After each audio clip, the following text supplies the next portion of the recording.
Councilmember Agency Director Mann. Present. Marcus. Here. Cilio. Vice Mayor, Vice Chairman Smith. Here. Mayor Chairman Paris. Here. We have a quorum. Thank you. Okay, we have new rules. We start at 5 o'clock regardless of who's here. If I'm not here, the Vice Mayor will start the meeting. If the Vice Mayor's not here, Sherry Marcus will start the meeting. And if none of us three are here, there's not a quorum, so we don't have to go any further. Somebody ratted me out to my wife from the city. They went and told her that whenever I'm late, I have city staff waiting, and pointed out the cost to her of doing that. She pointed out to me that this isn't my money, this is your money, and so I don't have the option of being late. So we're going to fix that, and this will be the first step in doing that. From now on, meetings start on time. If I'm not there, start them without me, and that's just how we're going to do it. Okay, good enough? You got that, Mr. Bozigian? Mr. Bozigian? You clear on that? Thank you. I don't want anybody waiting for me. All right. The invocation is Pastor John Metters from Christian Life Assembly.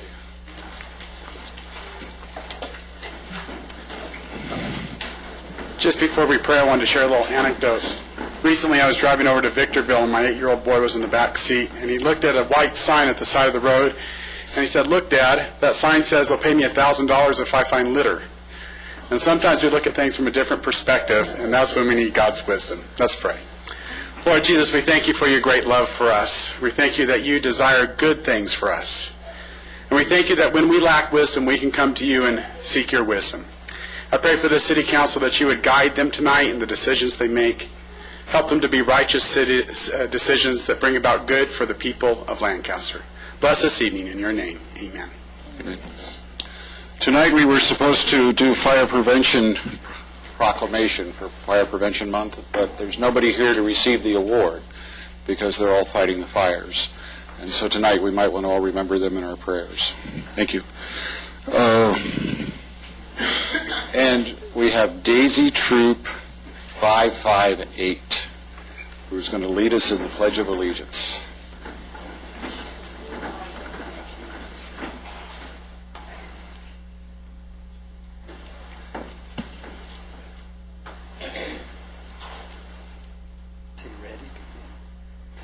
You ready? Begin. Right. I pledge Allegiance to the flag of the United States of America and to the republic for which it stands, one nation, under God, indivisible, with liberty and justice for all. Thank you, girls. Great job.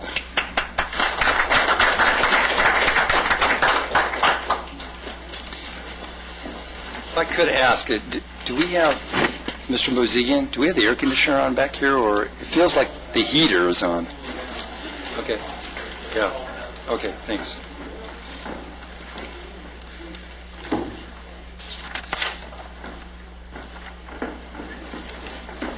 Okay, do we have the Section 8 Commission here?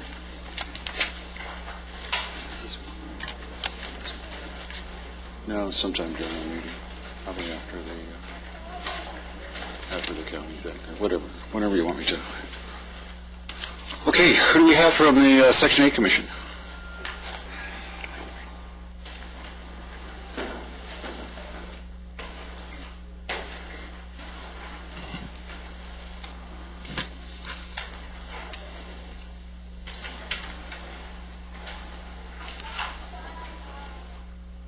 Come on. Okay.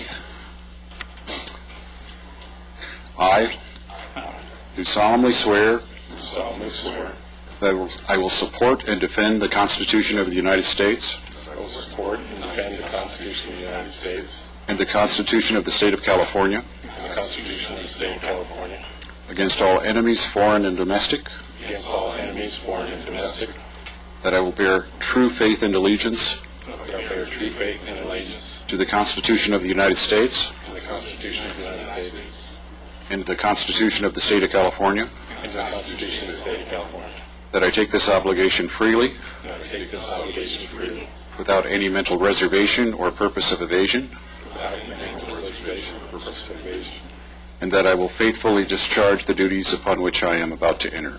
and I will faithfully discharge the duties I'm about to enter. You're sworn in. Thank you very much.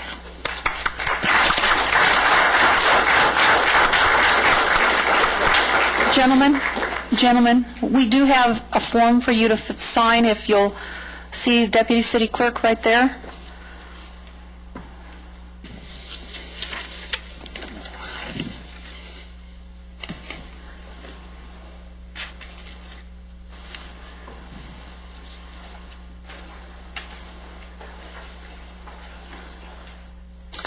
Okay, I'm lost.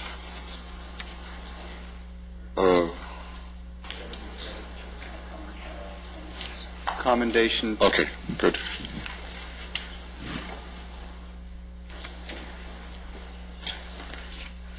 Deputy Fetter? Come on down here. You got to tell us this story. So sit here. It's the other one. Oh, no. Ah, here it is.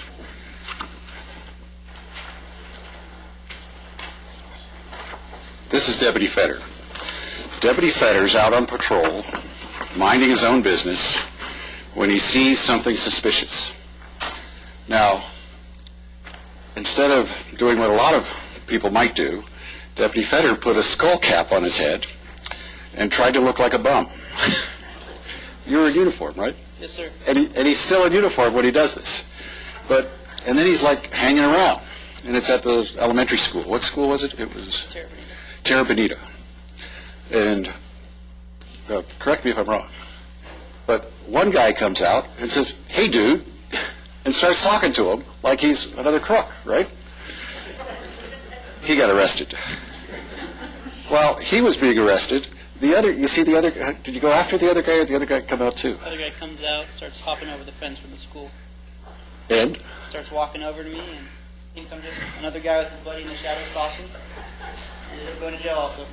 So he arrests two by himself, wearing a skull cap, in uniform. Unbelievable. And did they ever ask you to join the gang? This deputy is just one of the deputies that have rolled up over 160 burglars in the city of Lancaster in the last 2 months. That is a phenomenal record. And what's phenomenal about it is these guys are going to go to prison, and they're now off our streets. It's truly remarkable what you guys are doing out there. And on behalf of the city, we have a proclamation for you. And I guess, it's a commendation, actually. And it tells the story, and then it says, whereas it appears that such suspects plan to steal school property foiled by Deputy Fetter's intelligent assessment and decisive action in the situation. Now, therefore, the City Council commends Deputy Brad Fetter for his exemplary service to our community. It's stated and signed by the mayor. Thank you. Thank you, sir. This is exactly the kind of deputies we are proud to have in the city of Lancaster, and it's exactly the reason why such a phenomenal difference is being made. Thank you. Try to work here, sir.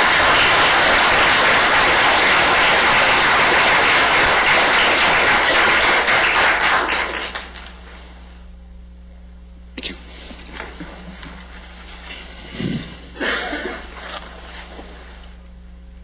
Okay.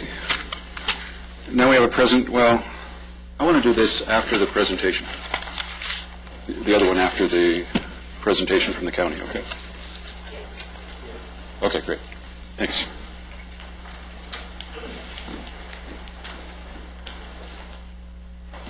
I guess I really don't have to ask, do I?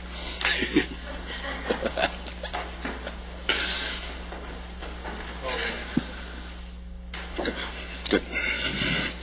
Okay. City Manager, do we have any items to be removed from the agency consent calendar? I think you have two more presentations, one for the GFOA, for Barbara Boswell, Oh, I'm sorry. and then Barbara Boswell. Thank you. Oh, so I see we're doing it. All right. Good evening, Mayor and Council. I have an award of achievement that I'm very proud that we earned, but it's not something that I have actually earned on my own. And it comes as a result of the hard work from a very dedicated staff, our staff. So I would like to invite the finance staff that's here to come down and help me to present the award.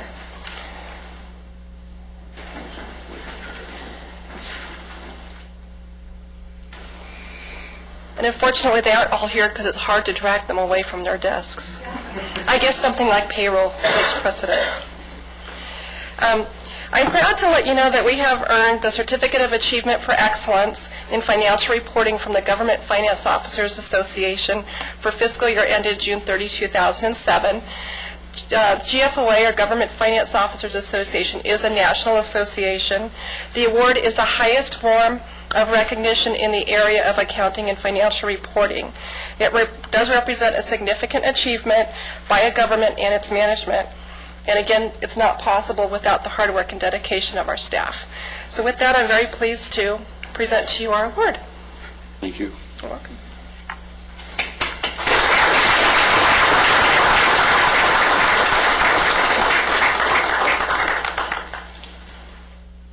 You know, the real impact of this particular team within the city is right now we're reading about, every time I open the paper, another city talking about a shortfall. LA just announced a $400 million shortfall. The times of crisis is when great ability shines through. And our city isn't experiencing any of that. We're not having any shortfalls. We're not having any layoffs. We're actually adding things to what the city does. And the only reason that happened is because of you folks. And we recognize that, and we truly appreciate it, even when you tell us, no, we can't spend the money. Okay? Thank you.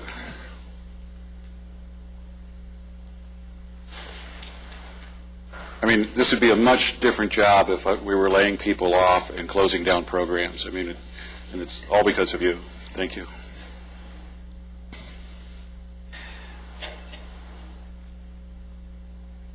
Thank you very much. Okay. Thank you. Thank you. Thank you. Thank you. Thank you. Thank you very much.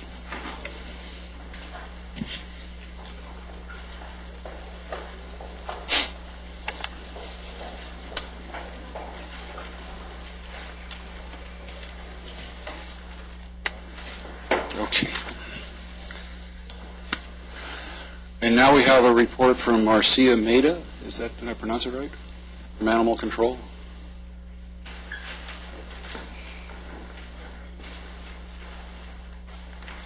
She didn't want to come see me. Good evening, Mayor Paris and members of the council. I'm David Dykstra, Hi, David. Chief Deputy Director for Animal Care and Control. I spoke to Marcia about an hour ago. She's being scheduled for a closed session with the board today. They did have a late meeting today because of the holiday. She does regret she cannot make it here on time, the 5 o'clock start time.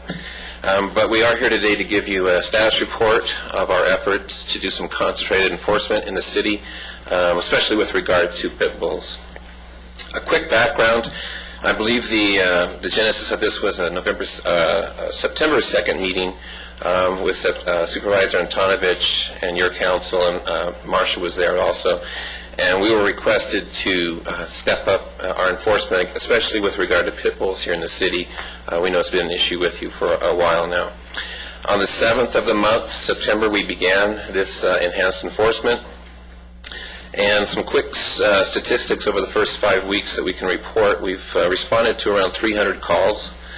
We've picked up 72 stray pit bulls, issued 56 citations with regard to pit bulls, 10 legal notices, conducting 63 humane investigations, and have spent an additional 52 hours at your parks doing specific patrols to the park. I do want to congratulate our staffs also here from the Lancaster shelter. They've been doing a good job on this and putting in some extra time. And they're starting to come up with ideas about different areas to go at different times of the day. So hopefully during the second month, we're going to be committed to working with your staff, with the city staff over the next month, and improve even better. I think one of the things we want to do is provide you with more detailed data when we give it to you. So one of the things, I know a lot of the questions that are coming up is, if we get a call about something, why aren't we picking up that animal? So what I'd like to suggest that we'll bring back to you after these the next reports that we give to you is to show you what the outcomes are, whether we couldn't find the animal, whether the animal was chased down, we couldn't catch it, whether we made contact with the owner, if we did, what was the disposition. So at least for each call-out on an owner pit bull, you'll get some outcome one way or the other. So it'll help, I think, answer some of the questions that have come up so far. I know we're committed to on this program for this next month and beyond. I think we've been working with Supervisor Antonovich. Supervisor Antonovich is very committed not only to the city of Lancaster, but the Antelope Valley as far as animal care is concerned. So we look forward to continuing to work with you. I have Derek Brown. He's our Deputy Director of Operations. He's going to add a few comments on some of the specifics about the program. Thank you. Thank you for inviting us to your City Council, Mr. Mayor and City Council members. I'd like to introduce some of the staff at the Lancaster Shelter. If you please stand. I have Lieutenant Alex Flores is the acting shelter manager. I have Megan Eimers, an animal control officer too. She's a key component for the new task force, and she's very instrumental in very innovative ideas. She knows the community, and she's a real key player. And also, I have our senior clerk, Isabel Solis, very helpful in our front office. So these are some of the faces that represent the Lancaster Shelter. Thank you. We have, first of all, I'd like to thank you, Mr. Mayor, also Mr. Bozigian, because you have, and also Supervisor Antonovich, because in this request, I think we really have been able to focus and to really look at the issues and problems that are facing the community as it relates to public health and safety in regards specifically to pit bulls, as well as other dominant breeds. So it gives us a chance, hopefully, to bring forth even additional resources. For example, next week, we're going to actually recruit officers from other shelters to make a focused effort out here and really try to put a dent in this situation. We already have seen a good feedback from the community.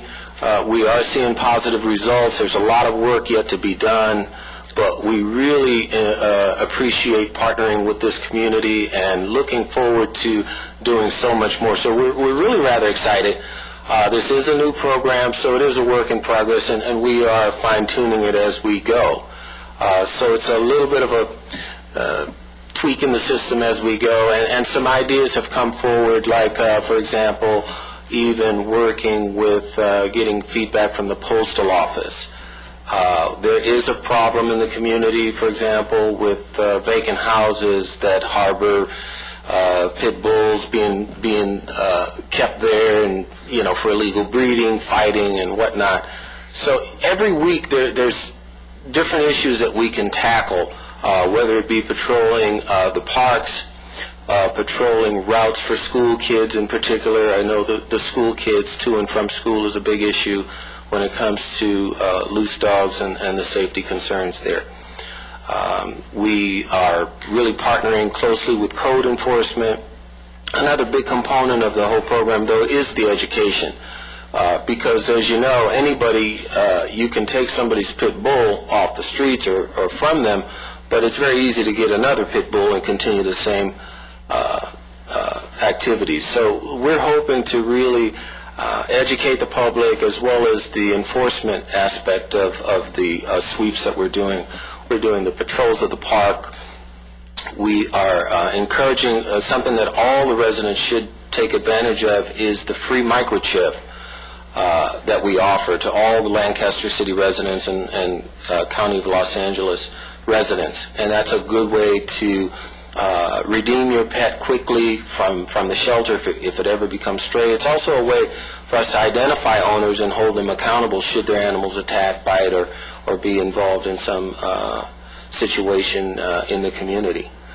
So we are also looking at the data and looking to identify areas of concern that we can focus our resources on. For example, specific neighborhoods per se, different problem animals in the community that we're aware of and that we need to really focus resources and follow through with our investigations. And it really helps when we have specialized officers that can, who know the community and can do the follow-up, because there's continuity in them being able to do that. And we currently have 2 officers that are doing our patrols. They're able to prioritize pit bull calls, so they're able to reduce the response times, because they're able to go out and not focus so much on the routine calls such as stray pickups and dead animals and the like. They're able to actually respond very quickly to these pit bull and other dominant breeds that are loose in the streets of the city of Lancaster. Thank you. You know, I was your harshest critic last week, and I think that was just impatience on my part, and I apologize for that, because this really is a phenomenal effort. I mean, it's really epitomizes the cooperation between city and county that we would like to see in every department. What you folks did in a very short period of time has made this community a lot safer. And the fact that you were able to spin up a task force that's going to continue to suppress this issue, we're in your debt. And in fact, we have a commendation for your boss, but she didn't come. I'll give it to you. First thing in the morning. Glad to. Thank you.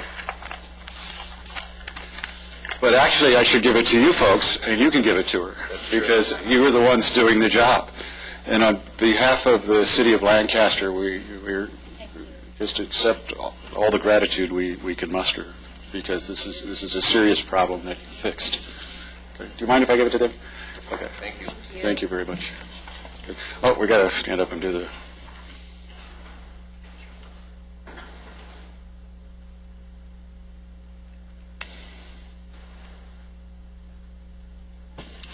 Thank you. Oh, wait a minute. Let's do it again.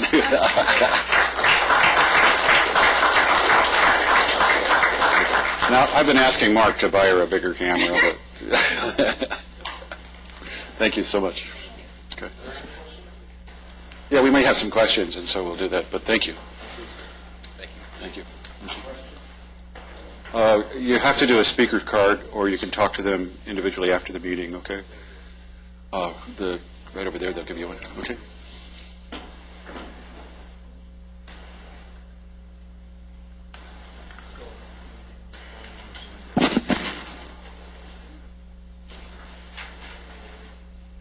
Sorry. And I'm sorry, sir, the speaker cards, we call those at the end. Okay, good. Thank you. Also, Mr. Mayor, if we could, the Council have any questions, though? Sorry I arrived late, and maybe this was covered, but a couple of his comments forces me to ask the question. You can remove a dangerous or a dominant dog from an owner, and then he can turn around and replace that with another dog the next day. Does the Animal Control Department or our staff or our council considered or feel that we're going after these dogs, I think there also needs to be an equal or greater punishment for the owners? Is there enough of a stick when we find an owner? And we don't find the owner of every aggressive dog, but when we do, when we can pin it on them, is our punishment strong enough? Is there enough of a deterrent? Mr. McEwen? To answer that question, we've got a proposed revision to the animal control ordinance, as well as some specific provisions dealing with pit bulls and Rottweilers that we will be presenting at the November 11th meeting. November 12th, I'm sorry. Well, then you're a step ahead of me. So, and we will be dealing with those types of issues in that ordinance. Very good. Okay. Mr. Mayor, just a little procedural thing. Before Councilman Cilio spoke, I was going to say if we could let the record reflect that Councilman Cilio is now with us. We have new rules. We start on time, no matter who's here. The moment 3 of us arrive, it starts. I wasn't here to hear that, but okay. That's right. That's why I'm repeating it. Okay. City Manager, we have anything to remove from the agency? No, sir. Thank you. Consent calendar, Mr. Mayor, item RCC2, if we could move that off and take the 1, 3, and 4 as a vote. I'll move that we adopt the agency consent calendar as currently comprised. I'll second that motion. Let's vote.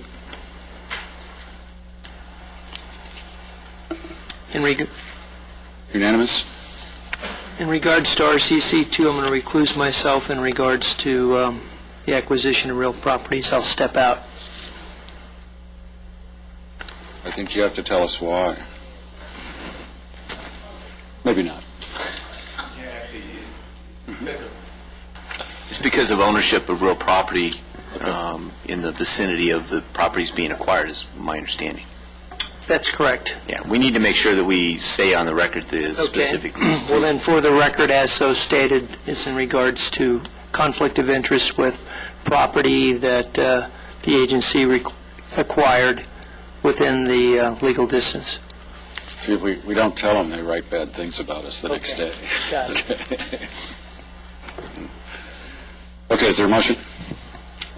Move that we adopt RCC2. Second? I'll second. Let's vote.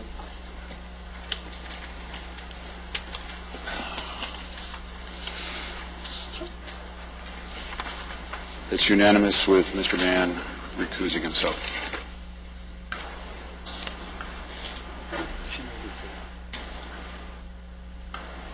Okay, Mr. Mann is back at the dais. Mr. Lawson.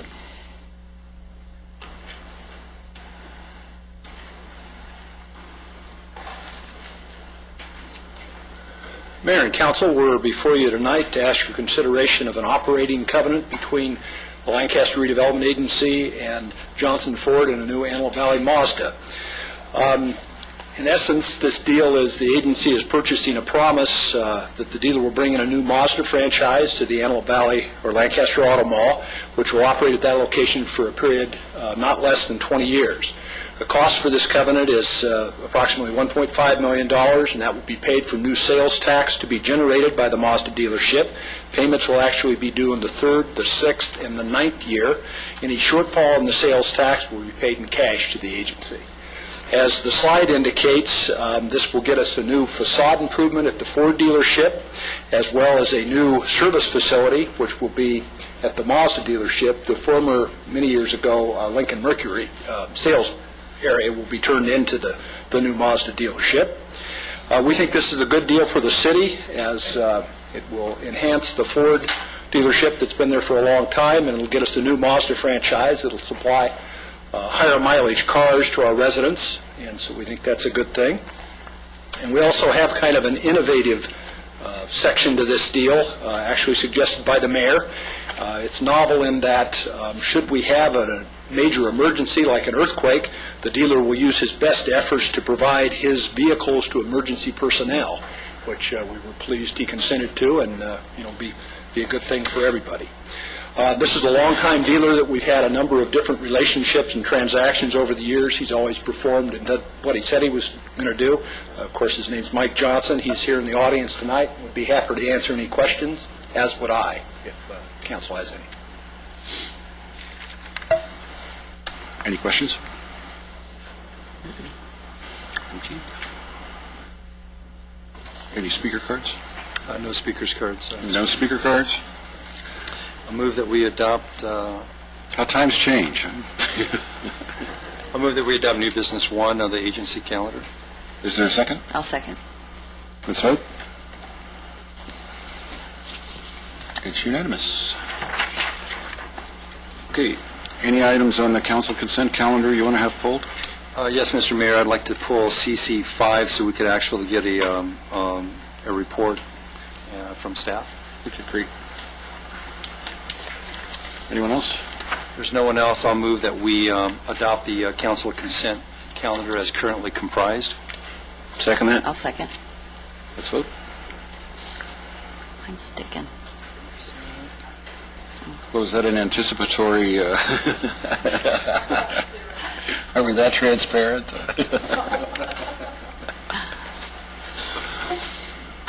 And it's unanimous. Now, consent calendar, item 5. Mr. Bozigian, who's going to address that? Barbara Boswell will be giving that presentation. Thank you.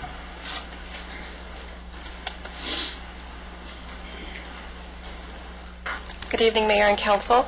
The item that's now before you is the acceptance and appropriation of an Office of Traffic Safety grant.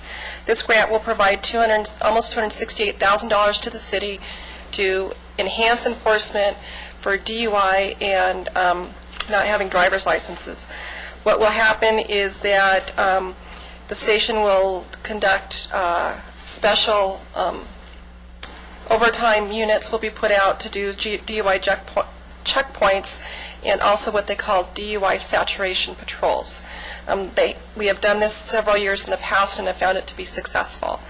And with that, I can answer any questions you might have. I'm curious as to who actually reached out to get the grant. Deputy John White actually does the paperwork for these grants, and he's very good at it, and he's very successful at it.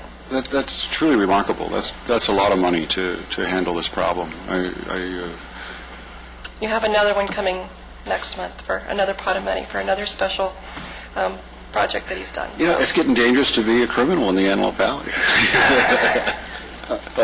Mr. Mayor, Yes. I would be remiss too if I didn't also acknowledge Deputy Cooper, who has spent a lot of time on DUI and ABC stings and such, and he's done a remarkable job. It's a passion of his, and it shows.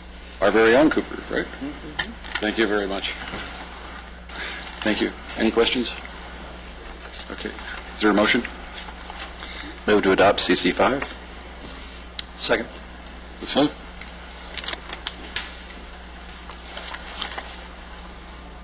It's unanimous.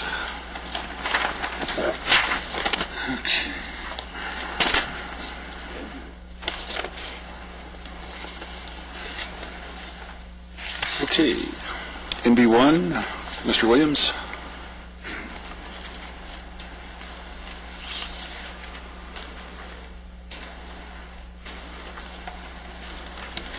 Thank you, Mr. Mayor, council members. For the past several months, we've been working on trying to craft a acceptable landscape ordinance. In July, we had I think it was in July. I'm losing track of time now, but we had a special workshop for the council when a number of different water issues were discussed. And at that time, very soon thereafter, there was an urgency ordinance adopted on water wasting, and there was some additional direction given to staff at that workshop as to how we should proceed in putting together what is before you tonight, a landscape ordinance that directs variations that are acceptable in the design of landscape irrigation systems for new developments primarily. The staff would very much like to thank the council for that guidance. It's helped us a lot in understanding the direction that you see the city going in with water use issues. I wanted to specifically refer to this ordinance as something that is modeled very closely after the state ordinance that is expected, or the state code that will be adopted probably in January. It's something that was directed to the Department of Water Resources by the legislature a couple of years ago, and the deadline for getting that accomplished, I believe, is January of 2009. So the ordinance that we have before you this evening, as I said, is very closely modeled after that particular ordinance. In addition, approximately 3 years ago, Lancaster decided that we should organize different elements of the water community in the valley in what we have called the Antelope Valley Water Conservation Coalition. It's an ad hoc committee that brings together representatives from the two cities, from the county, from the various water agencies, from the public at large, from the building industry, from various different commercial interests around the city of Lancaster.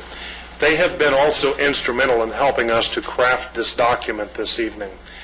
We thought we were almost there in September and were ready to bring it to the council, but there were some issues that needed further refining, specifically as they related to some ideas, and at that time they were floated purely as ideas for people to consider. We wanted to get anything that was wild, anything that was moderately wild, anything that was sane out before those who were helping us to craft this thing, to see just how far we ought to consider going. And clearly there were some things that were in that particular draft that were not acceptable to certain elements of the community, so they have been removed. The one thing that remains that I wanted to speak specifically to you about this evening is the idea of water audits. Now, the audits, landscape audits, the auditing process is something that is included and is part of the state model. But we did propose that we would add one additional audit requirement, and that would be if a property is changing hands, a developed property is changing hands, that we would propose that we have an audit performed within 6 months of before the sale or before the transfer of that property. And the purpose of this was to be part of our public education effort in the overall water conservation, landscape conservation process. The way it would work would be simply that a property owner would call up the water purveyor, in our case it would be Waterworks 40, and Waterworks would go to that property and conduct an audit of their water usage, particularly in the landscaped areas, to determine whether for the types of plants they had, the type of irrigation systems that they had, it was suitable to our area. They would look at the irrigation timers and reset those timers as appropriate to provide that service or that appropriate use of water under those circumstances. So the idea was to establish how much water appropriately should be used for that particular property so that the new property owner would have that information readily available and everything would have been adjusted up front in order for them to assume ownership of that property. The nice thing about the water audit proposal is that the water agency would provide that at no cost to either to the city or to the property owner. So it would be something that's done as a service to help people understand their particular role and their responsibilities in trying to help us to conserve water. So that's one important and salient element that was left in this ordinance that I wanted to highlight. The other thing I wanted to point out was the direction of the council was to limit to 30% of the landscaped area the turf that would go into a particular property. It so happens that for a 7,000 square foot lot, that equates to just about 1,000 square feet of turfed area. So what we have left in this ordinance is the same thing that was in the previous ordinance for landscape design and so forth. That is a requirement that any landscape improvements greater than 1,000 square feet in area would have to go through the process of submitting plans and developing an appropriate irrigation and landscaping plan for that particular property.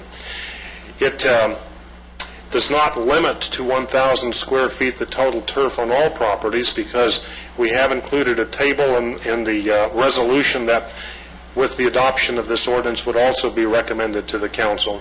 And that resolution establishes the specific design criteria. So for a larger lot, they would be allowed an incremental increase in the amount of turf, but it still is less than what the amount of turf would be allowed if that property were subdivided into multiple 7,000 square foot properties.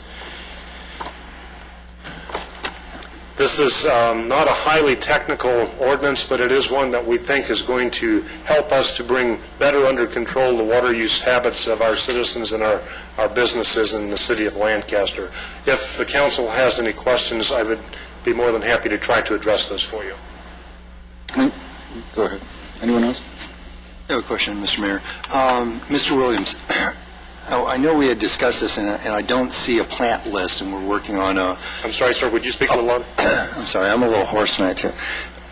We talked about a plant list in the ordinance also, and maybe I missed it within the ordinance, or maybe we're going to put it on the plant list where edible plants, plants that are grown for food are exempt. Is that going to be on the plant list, or is that within the ordinance? Yes, sir, I think that is in the plant list resolution. Is that not correct? Okay. Yes, sir, it is. Okay.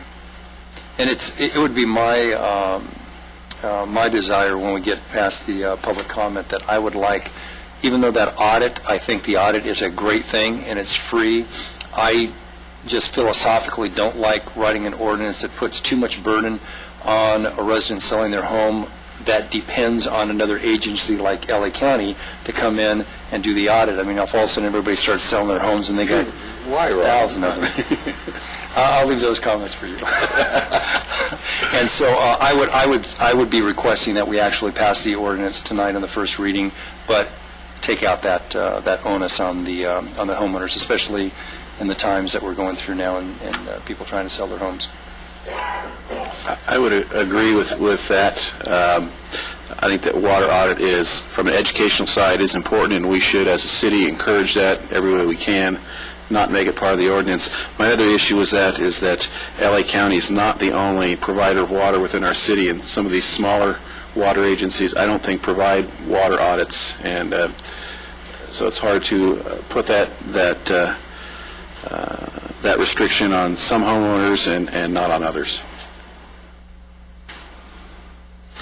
I'm curious. This ordinance allows the same amount of grass that's being planted today? Say that again for me, sir. This ordinance allows the same amount of grass to be planted as they're planting today? I mean, there's really no change. It's 1,000 square feet for new developments. It depends upon the size of the property, and the total amount of turf for a 7,000 square foot lot would be allowed to be 1,000 square foot. And that 1,000 square foot could be a mixture of either front and back, or only front or only back, at the discretion of the homeowner, the builder of that particular property. But that is the limitation that is included in this ordinance. It does say in the ordinance, in the resolution that describes all of the design standards and so forth, and I don't remember the specific numbers, I don't have it immediately in front of me, but for a half-acre lot, for example, which would be about a 22,000 square foot lot, they're allowed a little bit more. I appreciate that. What I'm asking you is, on a 7,000 square foot lot, are we reducing the amount of grass that is typically planted? Yes, sir. Generally speaking, that's correct. And by what percentage? I'm just having a very hard time hearing what you're saying, sir. Mr. Mayor. Oh, that's because my mic's not on. By what percentage? What percentage? Is it reduced? 7,000 square, that would be 30% of the landscaped area would represent 1,000 square feet on a 7,000 square foot lot. Okay, so last year when Canby built on a 7,000 square foot lot, how much of that lot was typically put in grass? They could have had approximately 4,500 square feet of turf under the old system. I see. Okay. Yes. Now, what would they typically do?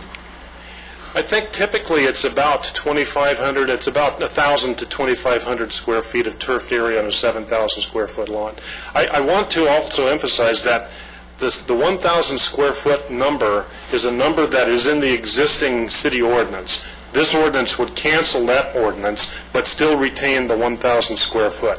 Now, the state's ordinance, their model ordinance, limits it to 2,500 square foot. I see. So we have tightened it up to be consistent with our former ordinance, but also in recognition of the fact that we're not just an average city in California. We're special. We're Lancaster. We're living in the desert. That's for the reduction, you mean? Yes, sir. I see. Okay. Do we have an idea of how much, on a percentage, this saves in water consumption of the average 7,000 square foot lot house? If we were to reduce by 2,500 square feet,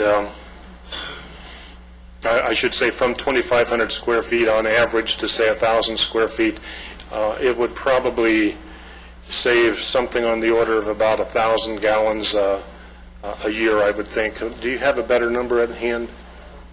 Probably about 20 to 30% reduction. Okay. 20 to 30% reduction in water use with that reduction from 2,500 square foot to 1,000. I see. Thank you. Okay, thank you very much. Yes, sir. If that's a 40% reduction in landscape and a typical house, 70% is used for irrigating the outside, that's a 28% decrease. Mr. Burgess?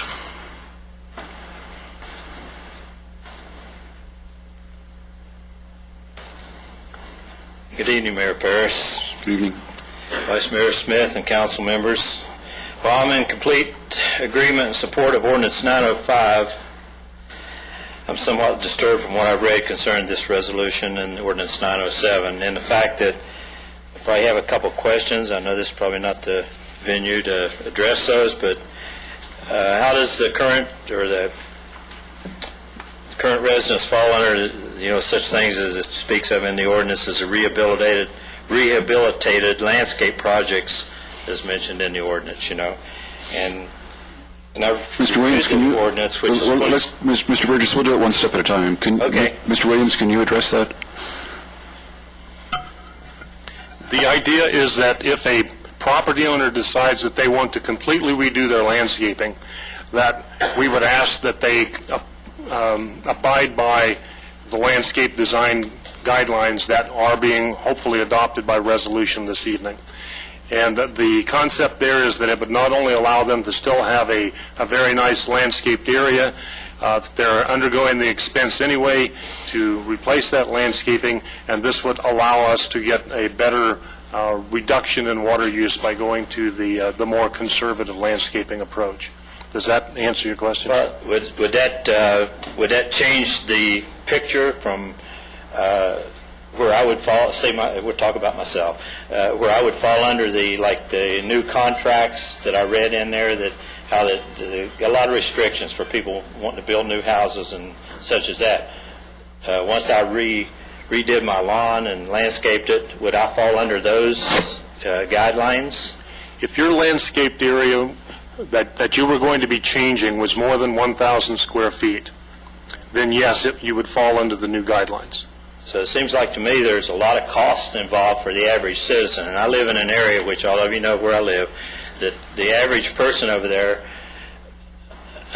probably can't afford the same cost that if a building contractor comes in and puts in a single-family residence, and has to fall under all the things that's mentioned in the proposed ordinance. There's a lot of costs involved. The idea is that the property owner has already made a decision to invest by spending money to replace the landscaping that they have. Okay. And so what this does is just establishes for them some design guidelines that they will follow in that process. I don't think that it will necessarily increase the cost over what they otherwise were doing. And it's only required if they're going to be redoing more than 1,000 square feet of their landscaped area. So if they have a backyard that's only 1,000 square feet, or let's say 950 square feet, and they're going to re-landscape it, they can do that. And they don't have to come to the city, they don't have to follow the design guidelines, but we hope that they would definitely follow what recommended plants we have on the recommended plant lists that would be drought tolerant, and they would, through their own actions, then be saving some water. Okay. Well, the thing is, it hadn't been decided. I haven't decided to re-landscape my lot. It's been decided for me because of the water usage, the issues we addressed with the Ordinance 905, and right now as we speak, or just at least when I was on the way down here, we have a code enforcement officer going through the area, the Paiute School area, and writing up any lawns that are brown, and addressing these issues, and that's a whole different bag of worms we can talk about. But I have a feeling that I have more than 1,000 square feet of grass right now, and I'm taking it out. I'm not watering the city's parkway, that 12-foot section. I'm not watering it any longer after 36 years. So, and I'm going to try to do it as nice. I've talked to a number of the city staff and everything about how we should do it, bark, rocks, all these different issues. But I don't want myself or someone else to fall under the ordinance where that we have to apply for a permit just to redo our line, because only too well that once we redo it, that if it's not up to the city standards, we'll say, then the fact is that we'll get cited for it and we'll have to change it. So why do we have to, well, I'm out of time, so thank you. Mr. Burgess, we understand the problem there, and we're working with various corporations to come in and help us in making programs available to assist the homeowner, especially in the older areas, to do that. It is problematic for all of us because it's all very new to us. You know, we're changing the entire way we do things in regards to the consumption of water. I can assure you that I'm going to put along with the rest of the council, we will put as much oversight as necessary to make sure that people aren't unnecessarily abused by the process. But we have to start somewhere. And it seems to me that this is a good start. If we run into problems along the way, then we're more than willing to adjust to fix those problems.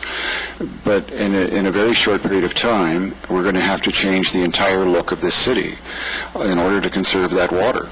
I agree. I'm sorry to interrupt you, sir. No, I understand. I stood here before the council and asked that you review the contract that's given out for the hotel over there. If you know, I think that was that before you came aboard, or it was not? Before me. Okay. But I stood here and asked, and Councilman Cilio was the only one that said, well, let's just not give the contract. Let's look at it for another week. But as Mr. Williams said, it had already been promised to the hotels, and it was a contract from 2 years before, and they knew what they were going to get for their dollar and everything. So I'm all in favor of the water, saving the water and conserving and all that. But it just seems like in the general attitude and the neighbors, the people I've spoken to in my neighborhood, is like the city has two standards. And, you know, it's fine to sit here in the council and everything's nice and serene, but you get out in the neighborhoods and you talk to the people and you find out that they got a different light on it. And if you can't pull those people together to support you, your plan's going to fail. You know? I think you're correct. I truly believe that. I think we are going to have to do neighborhood outreach programs and make this as easy a transition as possible. And I think your criticism about two different standards may be accurate. Ultimately, what I think we're going to see with commercial developments is that there isn't going to be any grass. It's all going to be AstroTurf. I think it'd be great. And that's just what we have to do. But you know, it's not something we can make perfect overnight, but we are striving for that perfection.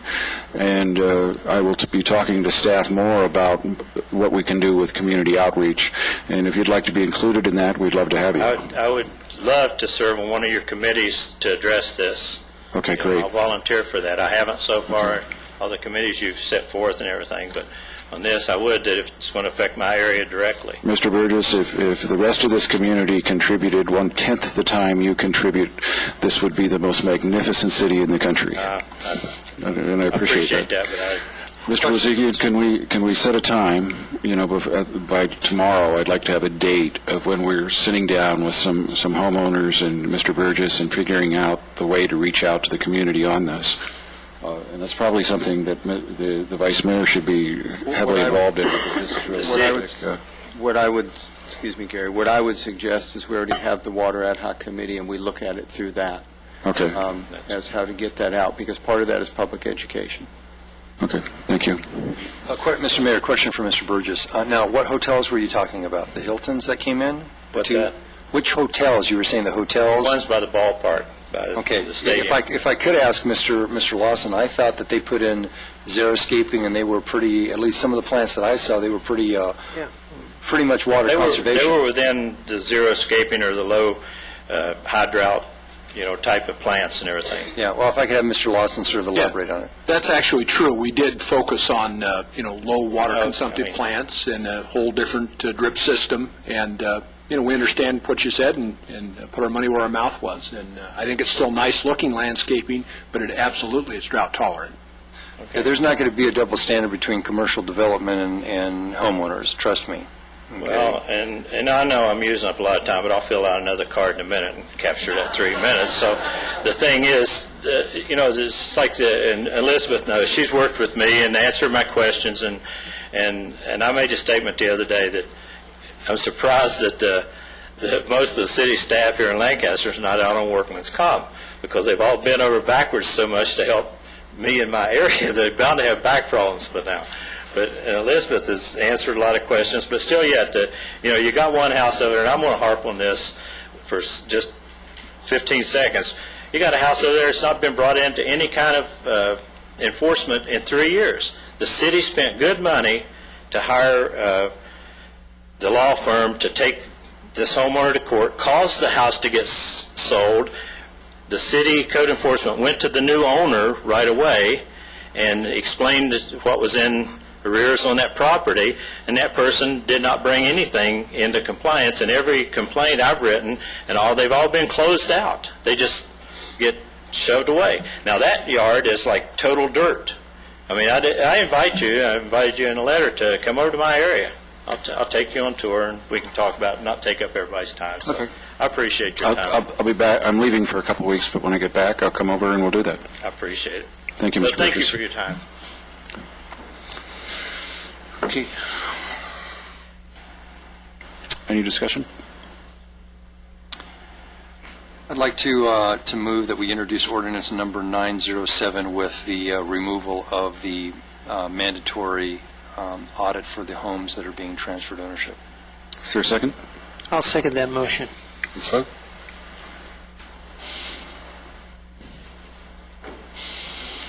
It passes unanimously. I'll move that we adopt resolution number 08-85. I'll second that motion as well. Let's vote.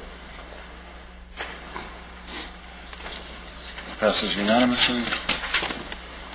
Mr. Mayor, if I might, I'd like to recognize Mr. Williams and Mr. Neal for all the hard work they've done on this outreach. This is not an easy task to change people's view of the community, and I think they've done an outstanding job. Yes, I agree. And much better you than me. All I can say is the proof is in the water conservation, sir. I would agree. Vice Mayor Smith, item number 2. Yes, new business 2, property nuisance ordinance. I think Councilman Cilio will remember he was on the council then about maybe 9 months ago or so. I brought forward and got a consensus from that council at that time. There's a set of ordinances that are used in other communities to start abating crime. And part of those ordinances are what will be in front of you tonight to vote on. And that is that's the excessive nuisance. And what we found, actually, there was a study done that we actually had 160, correct me if I'm wrong on the, I don't have it in front of me, but I believe it's 167 homes that had 6 or more calls for service within 1 year. Okay. That's nuisance calls for Nuisance services. calls. Okay. And so the whole purpose of this was also focusing on Section 8, but expanding it more than just Section 8, because, as I've said before, you could have an out-of-city, out-of-area landlord that's renting to a bunch of dope dealers. Well, he doesn't care who he's renting to. He doesn't live in the neighborhood. He gets his rent every month. So now if we have to go out there, this will actually start putting the burden financially on the landlords, not only Section 8, but also other landlords.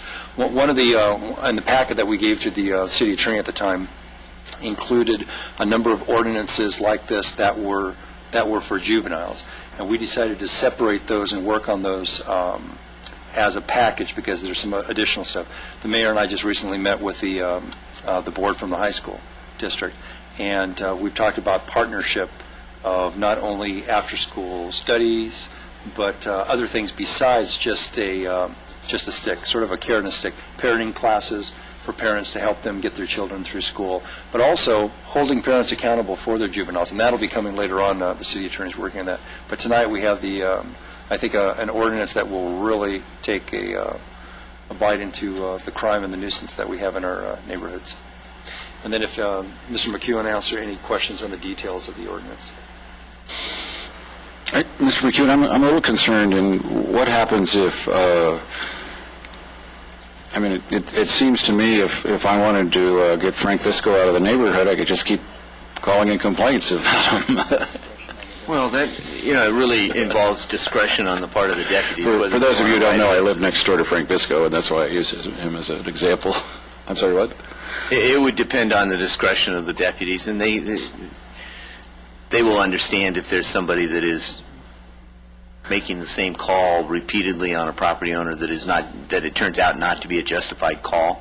So there is some type of checkbox that the deputy will indicate whether or not there was something found to support it. It's not the intent to enforce this blindly.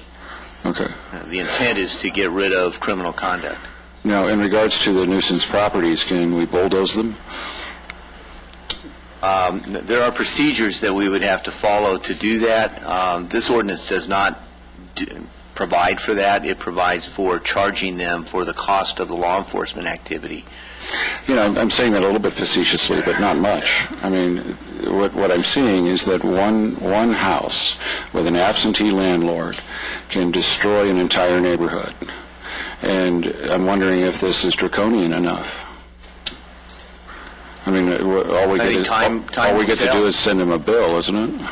Time will tell whether it's draconian enough, and if we still have the problem, then we'll deal with it under other provisions of the code. Well, let me add one thing to that, Mr. Mayor, is that you just brought up a good point, is that if they don't pay the fine for the abatement on the nuisance call, we have a business license on a single-family rental, and we will pull the business license, and they won't be able to rent. And then if they continue to rent, there's other, criminal things that we can move forward with if they don't follow the business license. The sheriff, I'm sorry, do we have a procedure in place to pull these business licenses? Yes. Yes. Explain it to me, if you would, briefly. How do we go about that? The procedure to pull a business license, if they weren't in conformance with the code, we could pull the business license. If someone got to this criminal abatement, if they didn't abate it, we would pull their business license. We would also, they can also avoid that by evicting the problem tenant as well, too.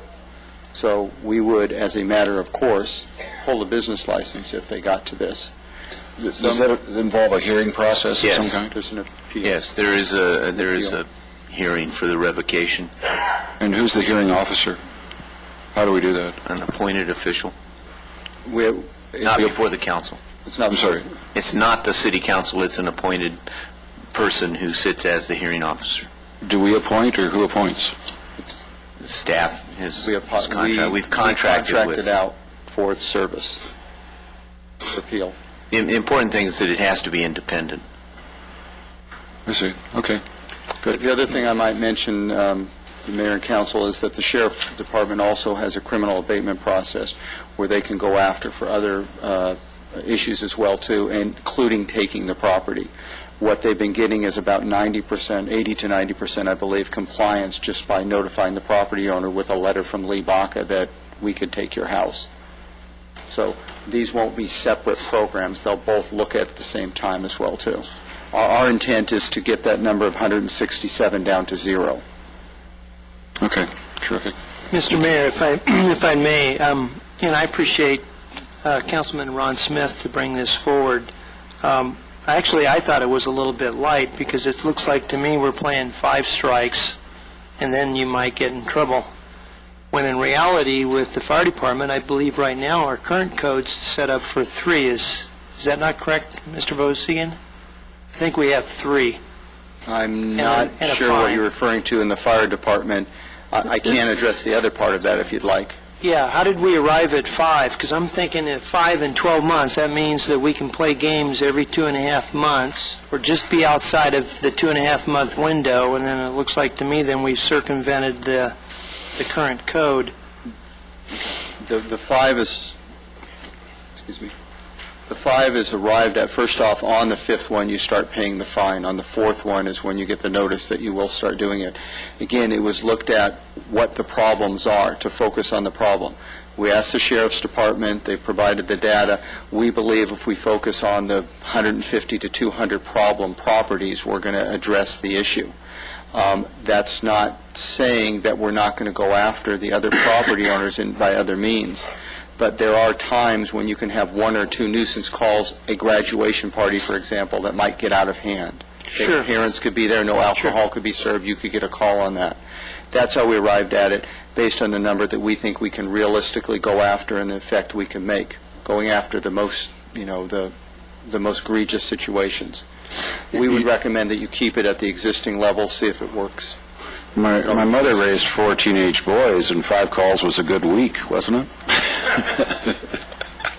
Actually, my parents would have been subject to this as well, too, because we also had 4 boys. The point of it is we want to clean up the neighborhoods. It's not that we want to, make it unnecessarily burdensome. Well, I agree with what Mr. Mann is saying. We did discuss that with the city attorney, and this isn't set in stone. We can always go and amend it later. I think at this time, staff and the city attorney would like to use this as the tool to go after those 167 homes, and that'll keep them busy enough as it is for right now. And then if we see to a point that we need to ratchet it up, then we can ratchet it up. Okay. I just, 5 times, after somebody's told you 5 times, don't do that, then it's, oh, did you hear me before? Don't do that. Oh, I'm sorry, you missed, evidently you didn't hear me the first 2 times, don't do that. I just have a difficult time Yeah, that was me. going to 5, so, okay.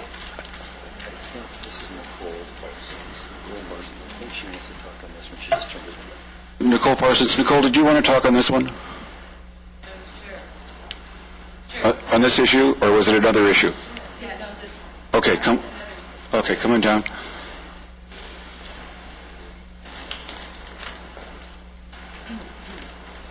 Hello. Hi. Hi. I did not intend to talk on this issue.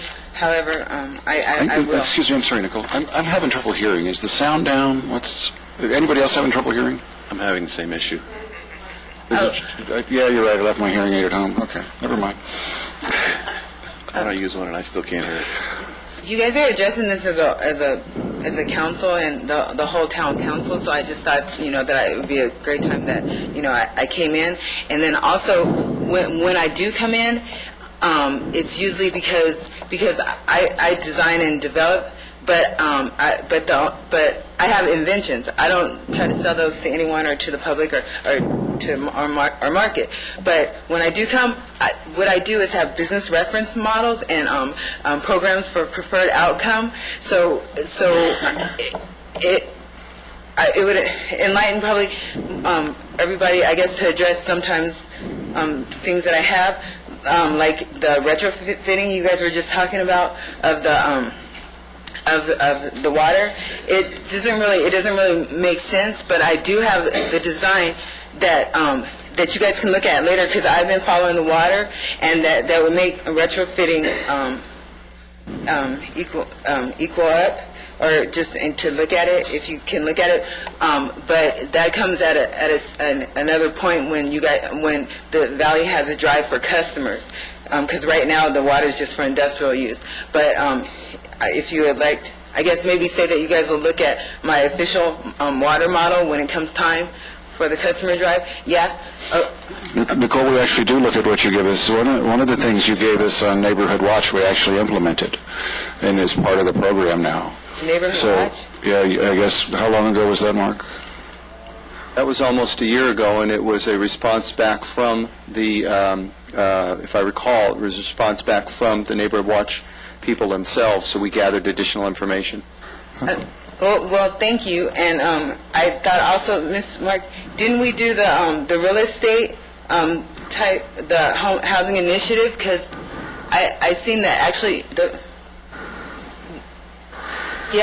grant. I did that research and for the 2008 housing initiative, and actually the Hope 6 was my program, and which Hope now was already a federal program, and that they revitalized older homes, but Hope 6 was developed it was supposed to be the heart of Section 8, where the people that were disabled, or the families that have families who follow them, just like a lot of us do, or to get them out of a bad situation, to separate those people because they don't usually sell drugs, and it's just like family issues. And Hope 6 just basically reprograms the tenant or the. Okay, I'm sorry, Nicole, you're out of time. Yeah. But whatever you give the city clerk for me to read, I'll read. Yeah. Okay. And then but the public.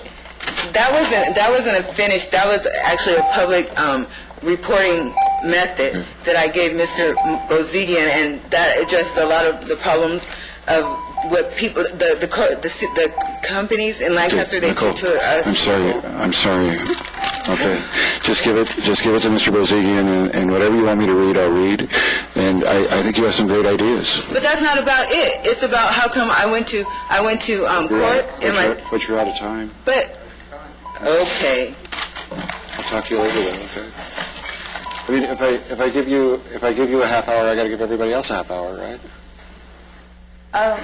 Well, can I put another card in? No. People have already tried that. It got by me a few times, but you know. Oh, I didn't. Oh, okay. Okay, thank you. Thanks. Okay, where are we at? Put me back together, would you? If there's no other comments from council, I'll move that we introduce ordinance number 908. Second? I'll second that. Let's vote. It's unanimous. Thank you. Mr. Bozigian, what did you do to our road? This job is always fun and exciting. I never thought I'd be talking about a musical road. Didn't even know what one was a few months ago. Did the Wall Street Journal article come out yet?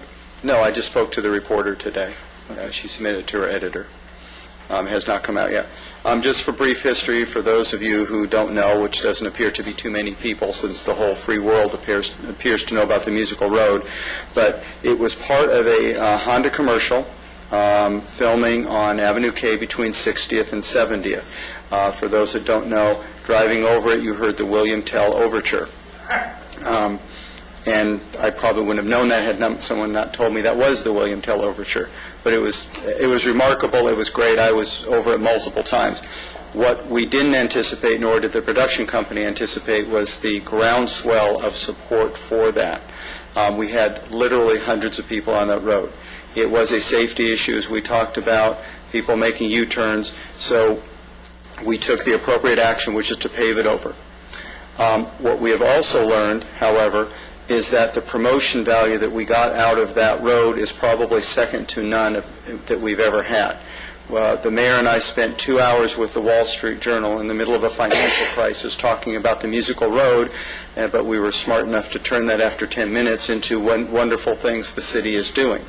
Also, this past Sunday, I was watching the Raiders-New Orleans football game, and I saw the Honda commercial and saw the Lancaster sign in the commercial for about 3 seconds. That commercial probably cost $300,000 to put on that game. Product placement alone for that is probably worth $50,000 alone. What we are proposing is that you approve the expenditure of up to $35,000 to reconstruct the musical road at Avenue G between 30th and 40th Streets West. We are looking for sponsorships. We are confident we're going to have folks that want to sponsor this. At this time, we would recommend it come out of the contingency fund. Again, I think it is, from a promotion standpoint and the goodwill we've gotten and the positive we've gotten from our citizens, I think it is an excellent investment. With that, I'd be happy to answer any questions you might have and talk about the time. We are prepared to start construction tomorrow as well, too. Any questions?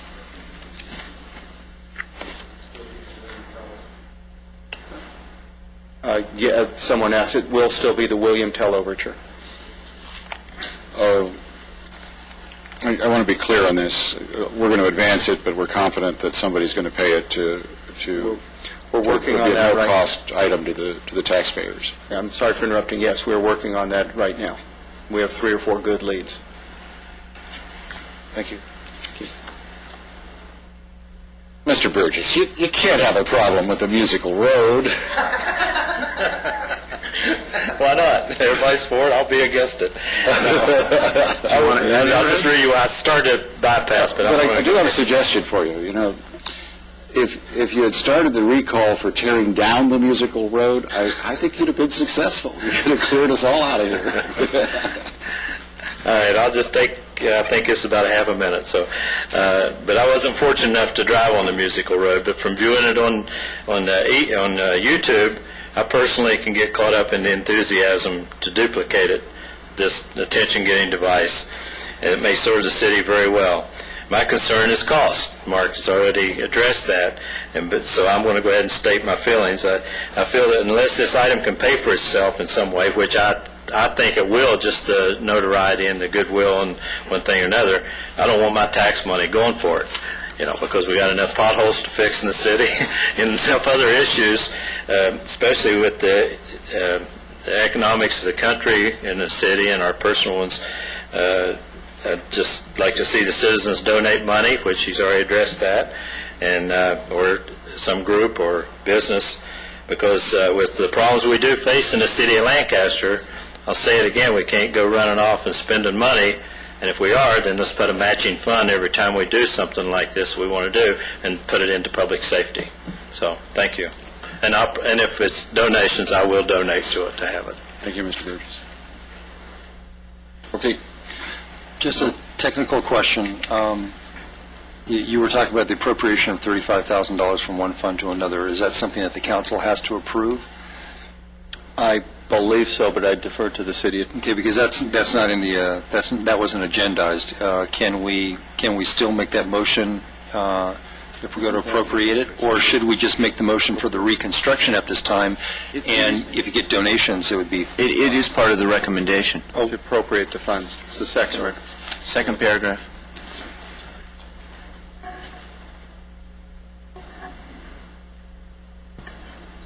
Maybe just not on my agenda. It's not on the agenda per se, but it's on the staff report. Oh, the staff report. Okay, that's fine. If there's nothing else, then I'll move that we approve the reconstruction of the musical road. Is there a second? I'll second that. I think as Mr. Bozigan stated, the value of the product placement is large, and I think as a city we should capitalize on that, and it's in a good and safe location this time, and I think we should thank Honda for providing our trial version of a musical road that they paid to install it and they paid to remove it, and we've learned a lot from it, and we'll capitalize on that. Let's vote.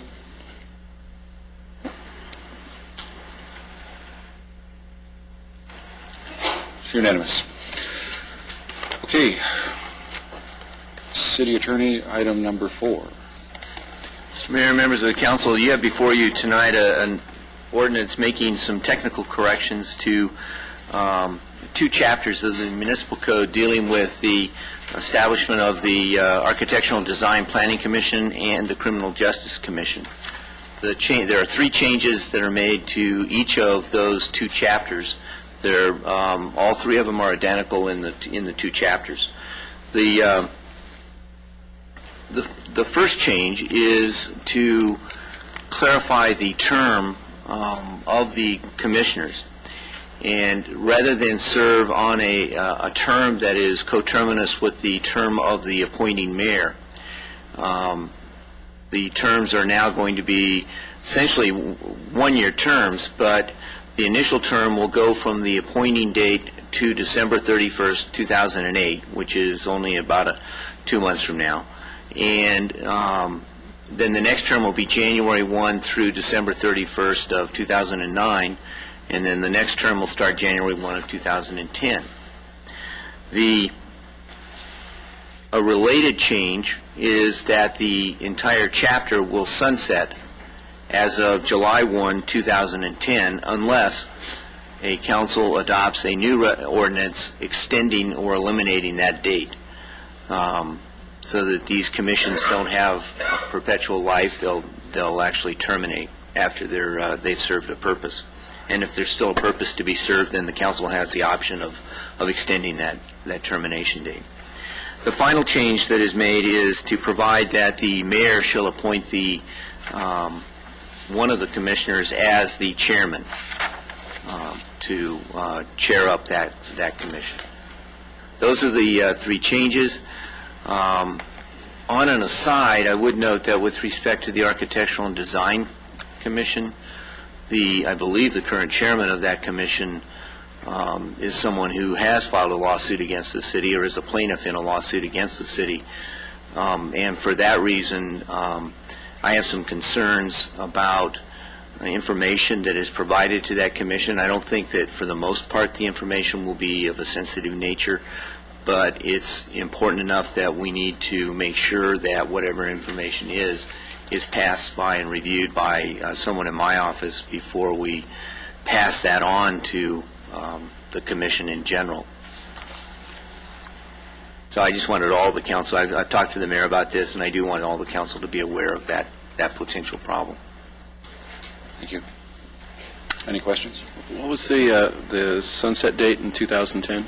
July 1, which gives you a few months to take action. If a new council's elected, they can take action in that amount of time and have the ordinance be effective before it terminates.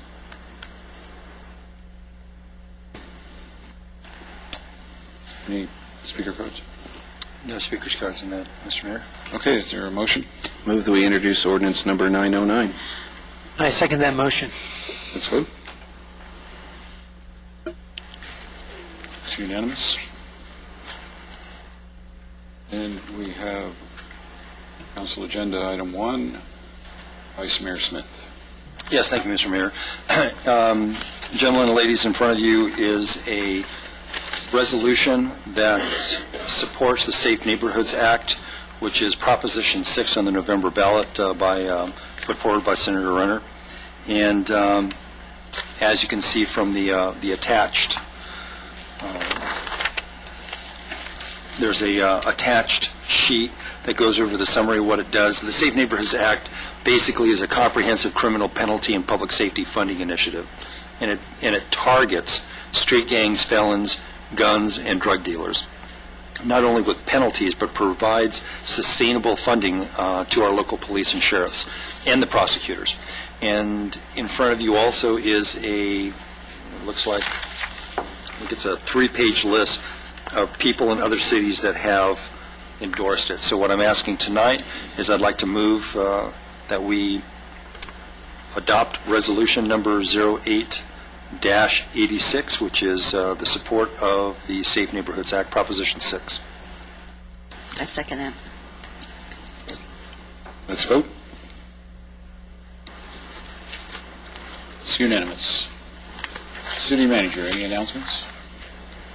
If you would permit me for a moment, Mr. Mayor, I'd like to thank those who helped with our employee picnic this Saturday. I'd like to thank the council for attending. It was great, and we had a lot of contests. We had a chili contest, which Mike Slayton won. We had baked goods and candies, which Christine Landis and Pam Statsman won.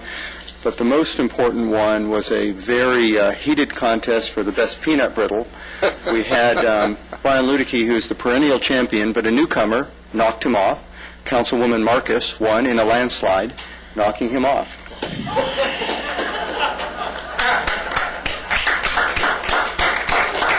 I move that she passes that. I haven't heard a concession. I didn't get the opportunity to eat yours, but I did eat hers, and hers is really good. Good. I have made my feelings known on the judging to Mr. Bozigian. I just hope she doesn't knock him out for the trivia contest every year. Is he the winner of that one, too? So he always wins the trivia one. I don't think that we'll take him out. There is this issue of sportsmanship. I would say that Mr. Bozigian helped to stir it up, the rivalry.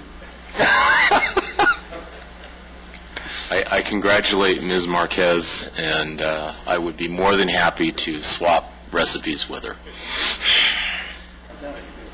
I'm not sharing.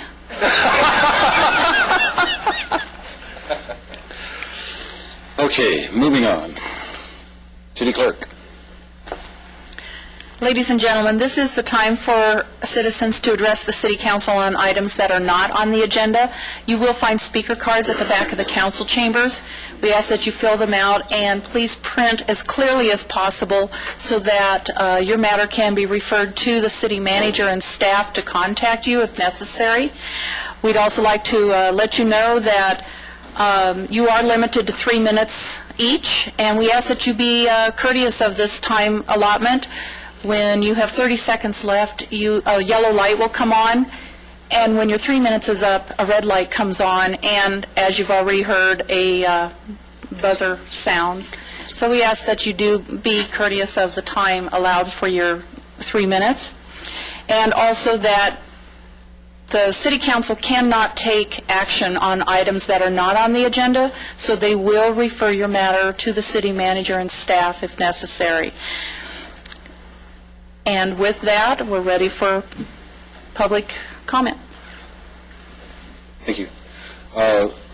We'll keep it open for another 5 minutes, so if you have a card, it has to get in the next 5 minutes. We have a lot of cards regarding the pit bull ordinance and the pit bull issues, and we have a few cards regarding other items. Ms. Goss, do you want to go first? Or do you want to wait for the pit bulls? Okay.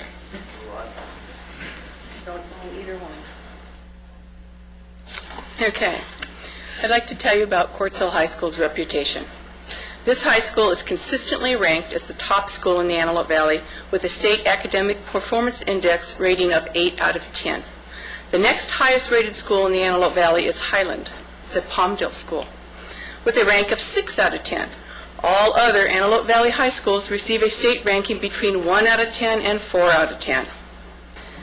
This chart shows the Antelope Valley yearly progress of 2008. Of the 3 Antelope Valley schools that met the yearly progress, Quartz Hill High School rated the highest with a score of 752. Again, Highland was the next rated at 732. Lancaster High School was the only Lancaster school that met the yearly progress report, and its rating was 684. This is 78 points below Quartz Hill High School. As you can see, 2 of Lancaster's other high schools did not even meet the 2008 yearly progress report, and that was Eastside and Antelope Valley. In 2008, Quartz Hill High School students placed the highest among Antelope Valley high schools for California standards in English and mathematics. Because of Quartz Hill's academic reputation, its sports programs, and its many clubs and other offerings, the campus, which was originally designed for 1,800 students, now has approximately 3,900. The main parental complaint about the school is the extreme overcrowding, but all parents still consider it the best school in the Antelope Valley, and GreatSchools.net parents rate Quartz Hill High School 4 stars out of 5. The cost of turning Quartz Hill High School, the 2 corners on Avenue L and 60th Street West, and as you can see, they are dead across the street from Quartz Hill High School. You can't get any closer. Turning it into commercial, you will have an increase in traffic, crime, and air pollution. Safety will decrease due to the traffic and crime that these centers will generate. The commercial centers will become a haven for truancy. You can ask any parent or sheriff, and they will agree, and even the students will admit, truancy will increase. Truancy will cost parents time off from work to attend court and the money that they will cost to pay the truancy fines. It will cost a decrease in federal funding. Absenteeism for lung illnesses like asthma and bronchitis will further decrease federal funding. Surrounding the high school with fast food establishments will increase obesity. Students will stop at the fast food establishments on their way from or to school, and they will sneak off campus to eat lunch and possibly not return. The centers will become a hangout for students attending sporting events and other activities outside school hours, bringing loud music, smoking of both kinds, drinking, fighting, and speeding to this quiet residential neighborhood. No other high school in the Antelope Valley has a shopping center across the street. Why does the most desirable school in the Antelope Valley, the school with the highest state ratings, have to suffer not just 1, but 2 commercial centers? It's hard enough to police 1 supercenter, let alone 2. Thank you.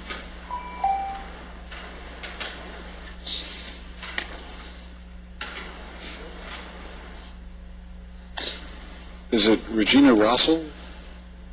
You get that right? Oh, I remember you. Good evening. Thank you for allowing me an opportunity to speak. For those of you I don't know, I'm Gina Russell. I'm the superintendent of the West Side Union School District, and we happen to be the only feeder school district going into Quartz Hill High School, so we would have to take a lot of credit for those academic scores. But what I'm here to speak to you tonight about is a measure that the trustees of the Westside Union School District has put on the November 4th ballot. It's called Measure WS. It is a bond. It's an extension of the current bond that we already have in place, maintains the current $29.70 per $100,000 of assessed valuation for our residents, and it will extend that rate for an additional 10 years. So in terms of what people are paying, it's the same rate they're already paying now. They're going to pay it longer. That will give us $63 million to build new schools, make us eligible for $72 million in matching funds. Now, I've attended a number of events where I've heard council members speak about economic development and the price of not having an economic workforce here. Part of our local economy is geared on having kids who are educated here, stay here, and work in the businesses, because those are the folks that, when we go to your roundtables, are saying, hey, if they grew up here, they're more apt to stay here and become part of the economic growth of the area. And so we think having kids in schools that are built for the right amount of children, not as they are currently, all of our schools being 300 to 500 students over their stated capacity, is really a good thing for economic reasons, because kids are going to learn better in an environment that's far less crowded than it is today. It's also an investment in the community, because the wealth of the area is certainly dependent on having high-quality schools for our children to attend and quality programs for them to be part of. As the schools get crowded, some of those things that we're able to provide for children, we can't do anymore because we have to have all of our space in classrooms. I think also the City Council is well aware of the crowding conditions around our schools. When you put in in the case of Sundown School, which is one of our most crowded schools, 600 more kids than the school was designed for, you have 600 more cars, or some portion thereof, of parents driving around the school to pick up their children. So we think if we could build the 3 more schools we already need without any more growth coming into the area, that would certainly enhance the community. In addition, we'd also provide $135 million in economic stimulus to the community in new jobs in construction, which we currently don't have. So I would like to express our thanks to Mayor Paris and Councilmember Celio for being endorsers of our bond, and encourage the other 3 members of the council to join us in asking our citizens to support quality education in quality schools. Thank you. Thank you.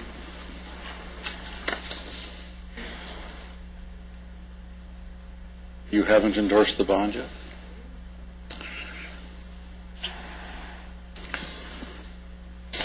Mr. Hecker.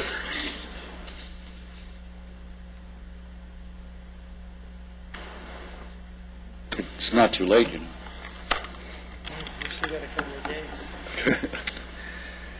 Mayor Paris, most of what I have to say really is directed towards you, and I'd appreciate it if you do not interrupt me while I'm speaking. I only have 3 minutes, like the other speakers, to express my concerns and state what is on my mind. And I have observed in prior meetings that on occasion you will interrogate or question the speaker, and the clock keeps ticking and the time disappears. And as some of the other speakers have run over this morning, obviously, or this evening, obviously 3 minutes disappears really quickly. Now, I realize you spent $400,000 on the election, and while it may have bought you the election, I'm here to tell you that you do not own us citizens. As a matter of fact, you work for us citizens. At the last meeting, you stopped accepting speaker cards about halfway through the agendized items, and this time I noticed you put a 5-minute limit on it. And I just don't understand why you keep putting roadblocks in front of the citizens. So you don't get to ask a question and then not get interrupted. You know, that's a lawyer's trick, and I'm pretty familiar with this. You know, if you're going to ask me a question, then you get a response. So the trick is to not ask the question in the first place. I'll have at least another 10 seconds. The answer to your question is this. As the mayor of this city, One of my duties is to control the agenda of the meeting. Controlling the agenda of the meeting means picking when the speakers speak. That is a job I am supposed to do. And what you were doing at the last meeting is you were holding on to your card and you were waiting so you could be the last speaker. And not that I really care that you're the last speaker, but the fact of the matter is that all of the duties that I am entrusted with by the statute, I will perform. And that means I need all the speaker cards up here so I can go through them and figure out what is the most appropriate order for them to speak in. Now, that's what happened. Now, I'll give you another minute, but you don't get to play those games with me because, you know, I've had a little bit of training in them. So if you have another question, I'll answer it. Otherwise, I'll let you continue to speak. Well, thank you for the minute. It'll more than compensate the time that lapsed off. As I said, I do not understand why you keep putting roadblocks in the way of citizens who want to participate. Whether it's changing the time of the meetings from what may be more convenient for people who have to travel down below and have a difficult time to get here, or whether it's, you know, putting limitations on the cards. Myself, I do not speak at every meeting. And as you've observed, sometimes at a meeting I'll sit with a card on my lap. And the reason why I do that is I'll listen to the other speakers who are talking on, you know, the regular items and then the non-agenda items. And if there is something said that I want to address, I will turn the card in. Sometimes it may be I agree with the person, sometimes I maybe disagree with what they're saying. One of the last speakers at the previous meeting gave you a gift, an iron fist. I believe that that reflects your management style. I just do not understand why you would want to treat citizens with an iron fist. It does not make sense to me. You want me to answer that one? No, You see, it's not citizens I want to treat with an iron fist. It is criminals I want to treat with an iron fist. It is people that invade our neighborhoods and terrorize those neighborhoods. And to a large extent, it's Section 8 people, to a large extent. And make no mistake, I have every intention in the world of treating those people with an iron fist. It is my job to protect the citizens, the hardworking families of this community. And I will do so as long as the community wants me to. Now, I'm sorry if that offends you, but the days of criminals running this city are over, and I think they've all gotten the word on that, because whether you believe it or not, or know it or not, this city has become substantially safer since this council has been seated. Yes, it means we have to make unpopular decisions and unpopular choices, and we have to instill a level of law enforcement that some people are uncomfortable with. But make no mistake, that's exactly what we're going to do. Now, you can have another minute unless you ask me another question, in which case I'll have to respond. No, I don't have any other questions, and I won't need another full minute. As I was saying, I do not understand why you would want to treat citizens with an iron fist. And I can appreciate that if you want to treat criminals that way, that makes sense to me. The reason why I don't understand why you'd want to treat citizens that way is we need citizen participation to be able to improve our community. And many people don't appreciate being treated harshly. So I would just state that if when you're dealing with criminals and you're used to dealing with that iron fist, if you forget you've got that iron fist when you're dealing with citizens, that would be a bad thing. Thank you very much. Thank you, Mr. Thank you for allowing me to have the full amount of time. And I'm sorry if you think putting a time limit on when the cards come in is an iron fist. I just don't think it is. Sorry. Honest difference of opinion, and like I pointed out, sometimes I actually enjoy listening to the other citizens and what they say what they say, what they state may stimulate whether I'm going to put in a card or whether I'm going to participate. Thank you. I think we just have to agree to disagree on this one. Nicole, did you want to, did you have another card? Yes, sir. Okay.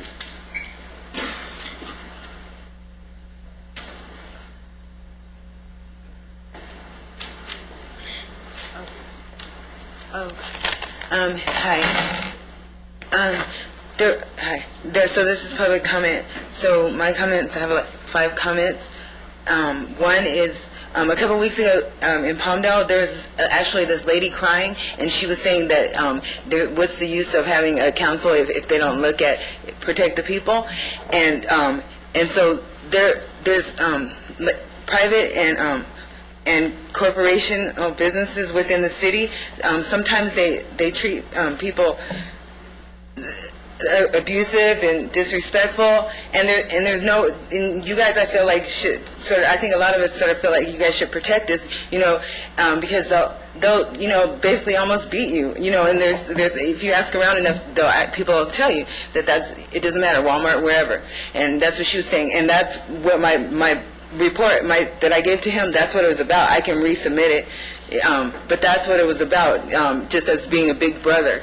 Number 2 is, well, this is something for the state, but a lot of times parolees, they're citizens too, but they don't have a chance. Say if they get in a fight or a agreement, they're going to have to take it back to the streets. They basically cannot even get in contact with police department, and and so I believe that the laws are a little bit should be changed so that they can at least report an incident. Let the sheriffs take care of it instead of themselves. And that's another part of public safety. Number 3 is there's no it's how we all have animals, and we love our animals, and so if we can't afford them, and it gets out, then basically we're just going to have to stand there, and then because an animal is like $250 easy after 10 days to get your animal, your dog, out of impound. So if we don't have that cash, we just basically stand there and wait for our dog to die, or we can even maybe watch that our animal dies. And then so if someone puts an interest, they turn around the same animal. I think the shots and the neutering, it just costs $50 to adopt. But there is, and so I'm talking about a social public and social welfare provision, because a lot of the animals do die. And how come the sheriff, I have a letter right here that I was talking to the mayor, and I was going to do my waste idea, and I said, here, Mr. Mayor, I'm coming the next day, and I'm like trash girl or whatever, trash princess or whatever, because my dad, he taught me the technology, and so the next day, and I was in college and for business management, all that, everything for business, and then they came to my house, and your code enforcement put a yellow tag on the door and it made all of us leave, and then when we came back, he arrested us for trespassing. And then when I went to court, and they said you have to take, because my sister had all my cats. Nicole, how come? Answer the question. I will talk to you after the meeting about that if you'd like, but your time's up. Okay, and I'm going to do a California dispute resolution program, and for what you do is you do mediation for the kids, sort of. I'm going to. We'll talk after the meeting, okay? Oh, okay. Well, good. Okay, let's give it to him. Okay. All right. Thank you.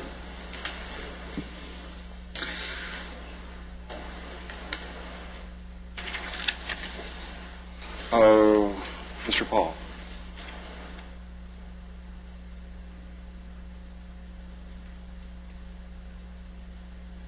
Mr. Mayor, Vice Mayor, and council members, good evening. Privilege again to be here tonight. I've completely reordered my talk. Mayor Paris, I'd like to tell you my Jedi senses are improving, or our bond is increasing. Usually I'll sit there and I'll be thinking about you, and it's like on the Beverly Hillbillies when they hear the music and then someone comes to the door.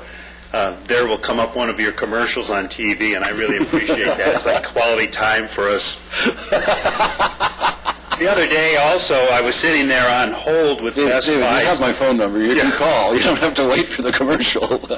The Geek Squad, I was on hold. They're playing that music, and I tried to soothe myself by playing a little Civilization on my computer. And my wife walked into the room, and she turned on the TV, and it happened to be on Channel 41, and they had the local edition. And within the first 3 words, I turned and I said, "That's Elizabeth." And I really enjoyed seeing you on TV again, too.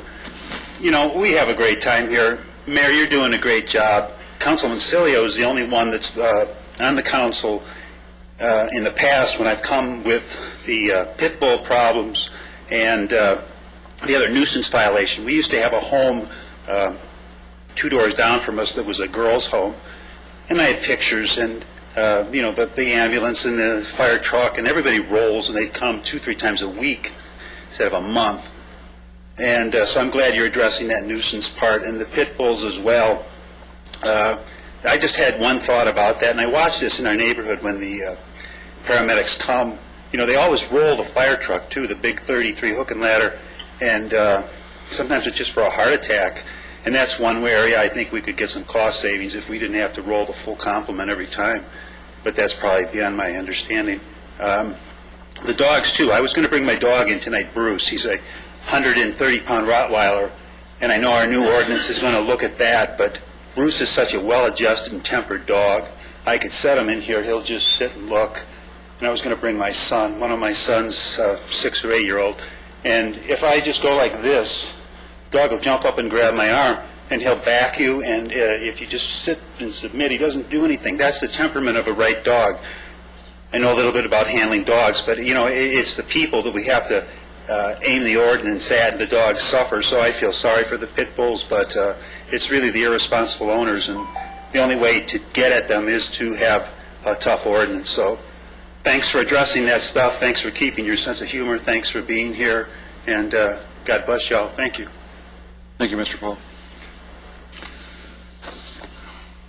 Okay. Rebecca Barokas.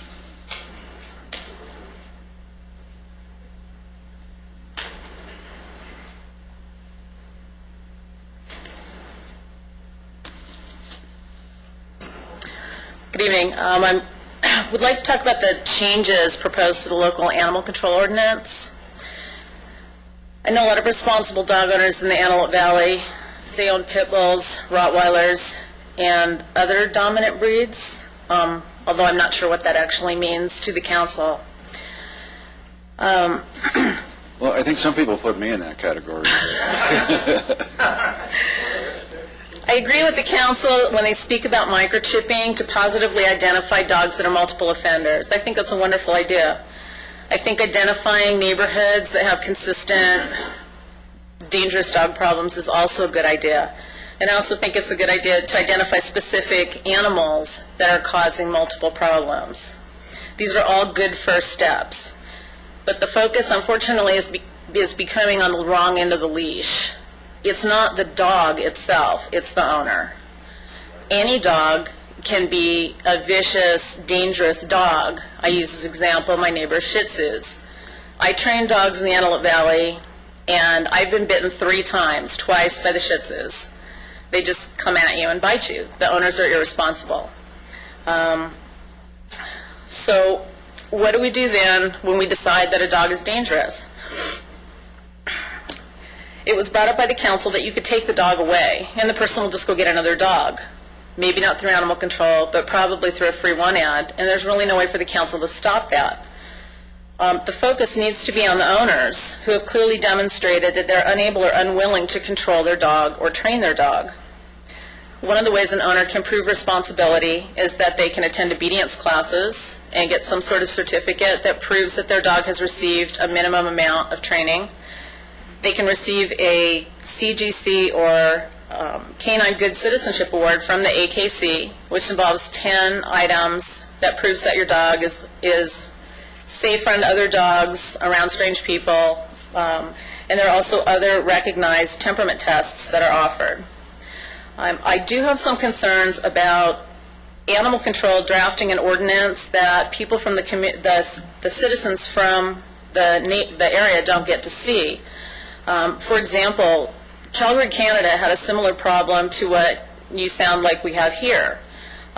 They used a wide-reaching ordinance that was mandatory licensing, neutering for some animals, and I would be happy to present that to you for your review. And I would also like to see a committee put together so that citizens that are interested in responsible dog ownership can discuss this with animal control and bring to you something that is workable, that we can all support. Thank you very much. Thank you. That's good advice, by the way. Judith Kaufman?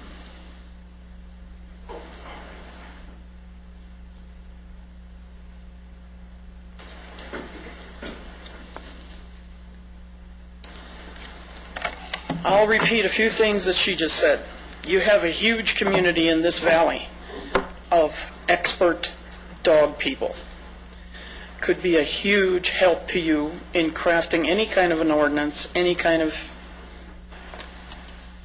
punishment, if you want to put it that way. I, too, believe it's not the dogs, it's the owners. There's where we need to focus our points, and Mr. Cilio said it. That's where we need to do it. We can get the help for you to help address this problem, but you have to go to the other end of the leash. We're working with Mr. Hickling right now, some of us, and we hope that we can help you do this. I have to tell you, I have had lots of dealings with animal control up here in this valley. In the last 25 years, I've helped with my breed's rescue. In the last 5 years, I have been called to that shelter at least 12 times for a dog that is misidentified as a Weimaraner. Misidentified. You own a Bull Mastiff, is that right? No. What makes you think most animal control officers wouldn't think that's a pit bull? No, I'm offended by that. I own Great Danes. Oh, sorry. Here's a case in New Mexico. And When this as whole we frenzy speak, went on, in my living room, there are 2 Great Danes lying on the floor. I'm a dog person. Make no mistake about it. Okay? Because I got to tell you, in New Mexico, when this pit bull frenzy first started, state troopers pulled over a family van with mom, dad, 2 kids, and 2 Great Danes going home from a show, pulled the dogs out of the van and shot them because they were, quote, pit bulls. I'm telling you, there are very few animal control officers that are really good at breed ID. That's another thing we can help with, and we've offered many times over the years and been turned down. So come to the people of the Antelope Valley Kennel Club and the High Desert Obedience Club and the other individual breed clubs we have around here. We can help. You know, I appreciate that. I really do. But I don't, and I will meet with you, and I will work with you. But we have to be clear with what my goals are, and they may be adverse to what yours are. I really want those pit bulls off these streets. I don't want to walk into the park and see these gangbangers with their pit bulls scaring people to death. And I'm willing to work with you in any way we can if we can get these pit bulls off the streets. And I totally get it's the owner. But I also get that I see the children that are torn apart by these pit bulls. And I just don't see how this community can bear the weight of them. The other end of that is to educate the children. We, the Antelope Valley Kennel Club, just did an event last Saturday at Lancaster City Park. The people attending that event were dog owners, responsible dog owners, and not one of their children knew how to approach a strange dog. Not one. That's a good point. That's where we need to start. I think that's an excellent point. We have a program for that, too. Okay, we'll meet. Okay, I'm going to be back in 2 weeks, and let's sit down and figure out what we can do, and we can wait a week on that ordinance, can't we? The ordinance is not coming to the council until November 12th, so we have a month to clean it up. But put a group together. Okay, I would strongly urge you not to make it specific, though. I'm assuming that I got all the dog people here. Okay. My wife calls me a dog people, so I feel comfortable using it. Put together a group that's workable. Okay. 7-8 people. I'll have them over to the house, we'll have a barbecue, and we'll sit down and figure something out. As long as Okay. it's not vegan. What? And As long as it's not vegan. it won't be. And Mr. Wilson can't come. Mr. Mayor? Yes, sir. I might suggest, too, that the ordinance is still in draft stage, and I'm taking notes on some of the comments they're making, but for the most part, we've attempted to make this a situation where we're going after bad owners, Right, I not got the that. good owners. And when we have finished the final draft of this, I'd be happy to make it available to interested kennel clubs and interested It's just parties. when I meet with you folks, I want to be clear on this, that I do think pit bulls are different. And I do think pit bulls are dangerous. And I want them out of the reach of our children. But I also agree that children don't know how to deal with dogs. I'm always seeing them come up and get an eye contact with my Great Danes, and I'm just, freaking out when that happens. And so, yeah, I think we can do a lot. Use this as the start, and we can do a lot to educate this community. But I don't want anybody to have any misunderstanding of what I'm saying. At the end of the day, I do want these pit bulls off our streets. I just don't want them in our parks. I don't want our children threatened by them. And so we may be at cross purposes, because I understand, that a lot of people don't like it when you single out one breed. And that's exactly what I'm doing. But we'll talk, and we'll see what kind of agreement we can come to, and what would be the best way to do this. But in the process, I also want to involve Parks and Recreation, because I think they have an excellent idea about community education. I think we could cut down on a lot of dog bites if we were able to get that information into the schools and into the homes. Okay? Ms. Clausen?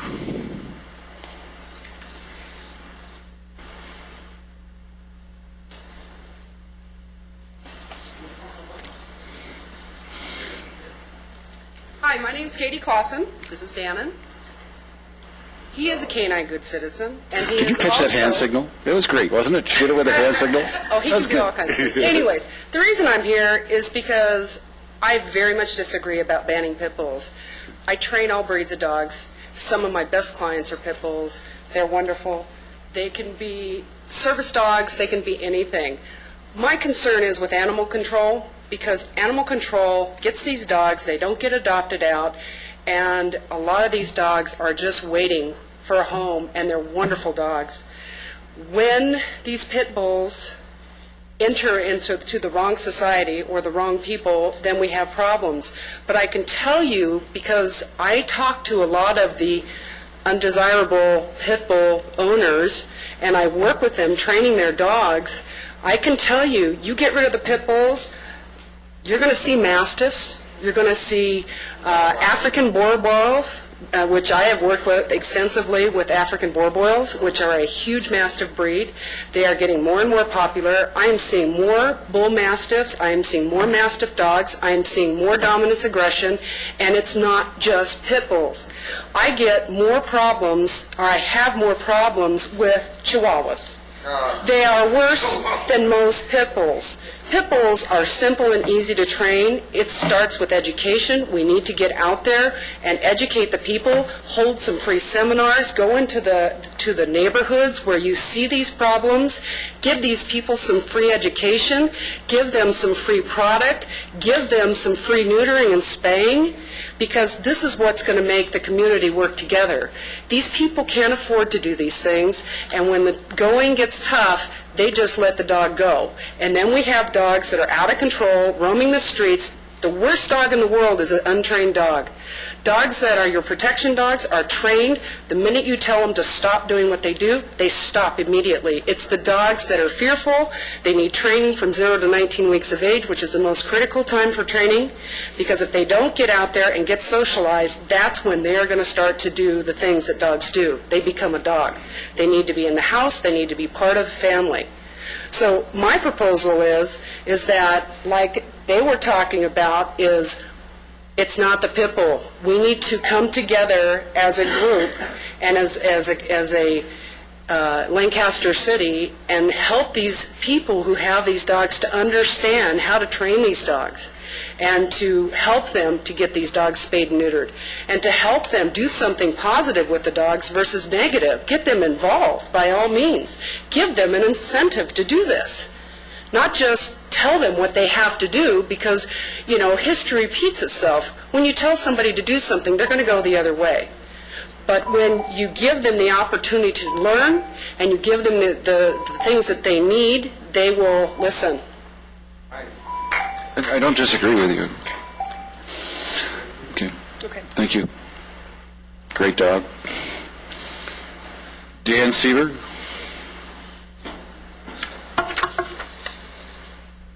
I'm Dan Seaver, and first I'll take a little issue about, well, you're an attorney, I want to ask you a question.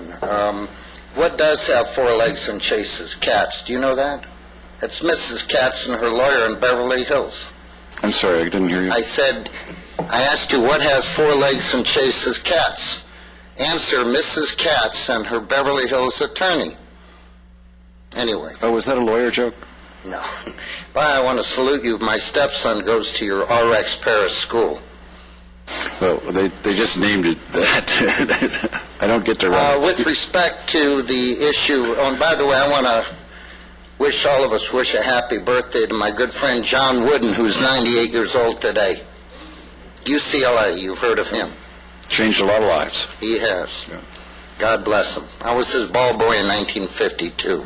Wow, what a Anyway, I want to work with you. I respect you. Even though I'm a Democrat, I put that aside. We're all here for one reason. So's my mom, but I forgave her. UCLA, University of Caucasians, lost among Asians. That's my alma mater. Anyway, with respect to one group of workers that we haven't talked about, are postal letter carriers. Letter carriers get bitten often. And a good friend of mine is an attorney in L.A. named Zane Rothschild, who imports stun guns. What is your feel about the use of stun guns by postal carriers? Because mace doesn't always work. I love the idea. Can we get that put through? Well, the problem with that's federal. And, the federal government would have to go with it, and getting the federal government to do anything, takes 20 years. Well, we'll see what Barack does. Anyway. Isn't that right, Mr. Hickley? I think we have a real problem.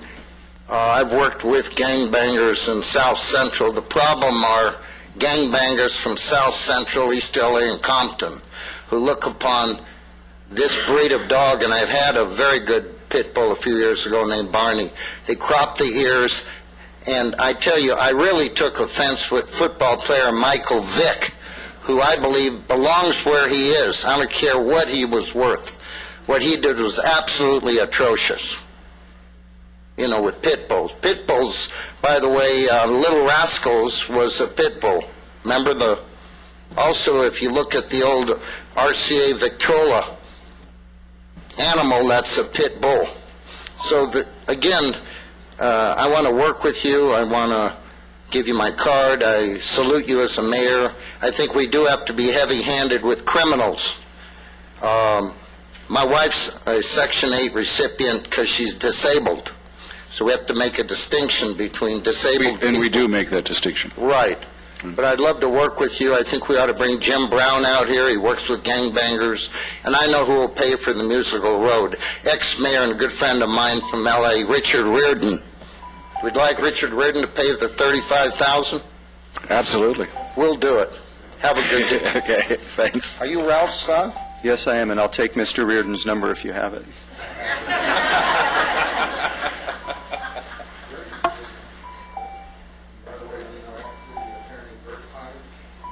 Is it? Thank you. Thank you. Is it Dr. Bozeman? Yes. Bozeman? Is it Bozeman or Bosma? Bosman. Come on down. Are you from Montana, Bozeman? Dutch. Bozeman. I've been called Bosma, Bohema, Bosnia, all kinds of stuff. I'm Dr. Bosman, local veterinarian, Lancaster, North Valley Veterinary Clinic.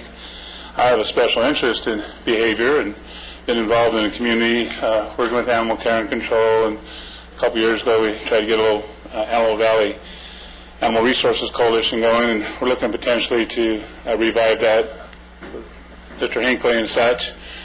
It's important, I believe, to get the community involved. There are a lot of people knowledgeable about dogs, and it's a resource that I think need to tap into.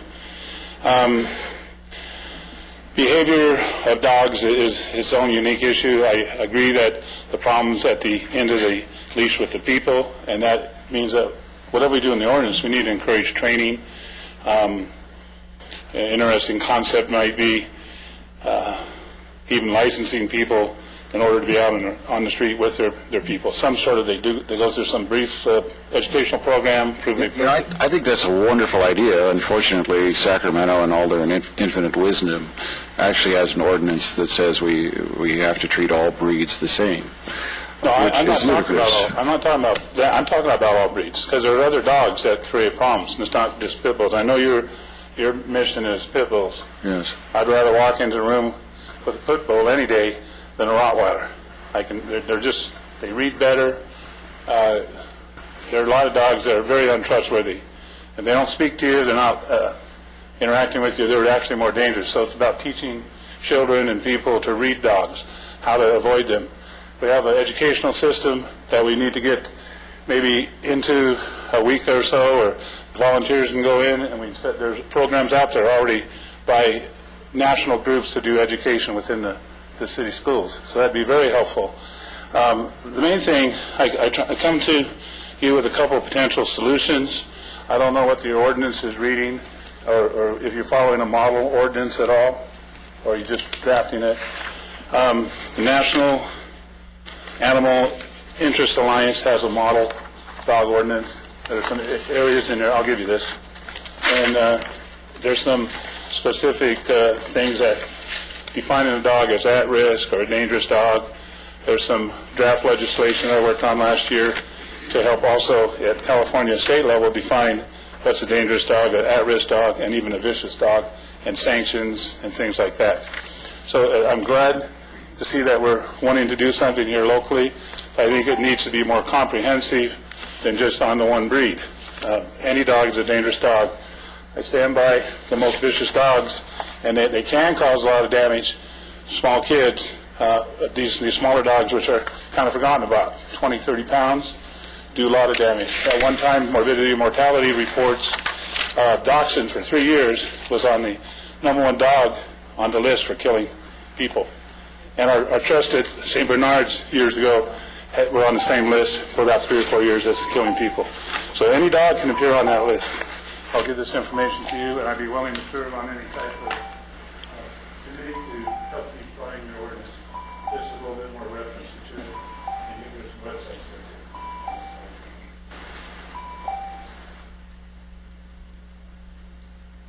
Chris Adams, please.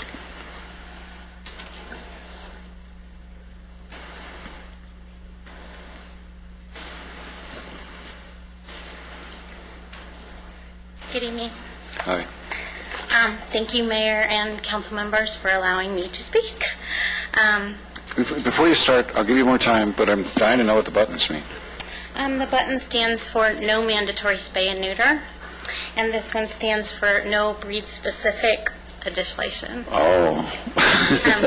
I have copies also, if I can give to you, to give to them for each of the council members. Just some information. Education, definitely, like everyone else said, is the big answer. I was at the park this weekend, and I did work with the children, and none of them knew how to approach a dog. Every one of them came. I brought my own dog. Every one of them came over top of the dog. They all came at the dog nicely, but a dog who isn't nice would not take it that way. As Judy mentioned, there used to be a program in the school. She did it herself, where she went with the dog, and she taught the kids, and she explained to them, first of all, how to care for a dog. A lot of times, parents don't care properly for the dog. If you get to the child and let them know the dog needs a license, the dog needs shots, the dog needs to visit the veterinarian, food and water, and you don't just play with the dog when it's a puppy and then throw it in the yard when it becomes an adult. Those are the problems that we have. The mandatory spay and neuter puts more rules on law-abiding citizens. The ones doing the wrong or breaking the law, they're going to continue to do so. They're going to fly underneath the radar, and you're never going to find them until an issue happens. Studies show that mandatory spay and neuter will keep people from licensing their dogs. There's a lot of rules right now which we all abide by, but you continue to add more to that, and people are just going to say, you know what, fine. I just won't license my dogs, and the revenue will go down. Also, I don't know if you're aware, but each breed has their own rescue. As Judy said, she has Weimaraners, and she has a Weimaraner rescue. Each breed has their own rescue. If people at Animal Control could say, oh, this is a lab, and pull out the list and call the lab rescue, they would come and pick up their dog. They would spay or neuter the dog. They would find a home for the dog. Problem solved. But a lot of times, there are no calls. They don't go through what needs to be gone through in order to place those dogs. It would probably cut down on several dogs there if they would just go through that. I propose stiffer fines for people whose dogs have been strayed, mandatory obedience classes for those people, as well as community service if necessary, random checks of their home, especially if they've had dogs removed from there, to see if they have any other dogs. Like Mr. Cilio said, regarding the pit bulls or the larger breeds, have you ever been chased by a Chihuahua? It's any dog can be trained to be friendly or mean. I do understand what you're saying. It does seem like the pit bulls are the ones that get the most media attention, but I just think that it's any dogs. And responsible dog owners know that we have enough rules. Mandatory spay and neuter just takes more of our rights away. Thank you. Thank you. You know, the reality is these gangs have, for whatever reason, fallen in love with these pit bulls, and it's almost a status symbol for them to have a pit bull. I have one more speaker card. I can't call people from the audience. They told me that I can't do that. But we will meet, we'll figure this out, we'll work on it, and, you know, I don't have any illusions about this. This is unfair to pit bulls. But the fact of the matter is that since gangbangers have decided that this is their breed of choice, this is the breed we're going after. We're going to, ultimately, we want to remove the gangs from this community and everything they use to terrorize their neighborhoods. And right now, they're using pit bulls to do that. I totally agree that it's the owners of these dogs that are doing that. But we have to find an efficient way to make the neighborhood safe. And we will work with you to do that, but at the end of the day, that's what's going to happen. And, you know, I don't have a problem with spaying and neutering pit bulls and letting people keep them. You know, neutered pit bulls tend not to be as aggressive. Let's be realistic. Do you disagree with that? Really? I'd like to see the studies. Okay, we're going to have a great barbecue. Okay. But bring the studies, because I want to read the studies. Okay? All right. Tia Torres. Last but not least.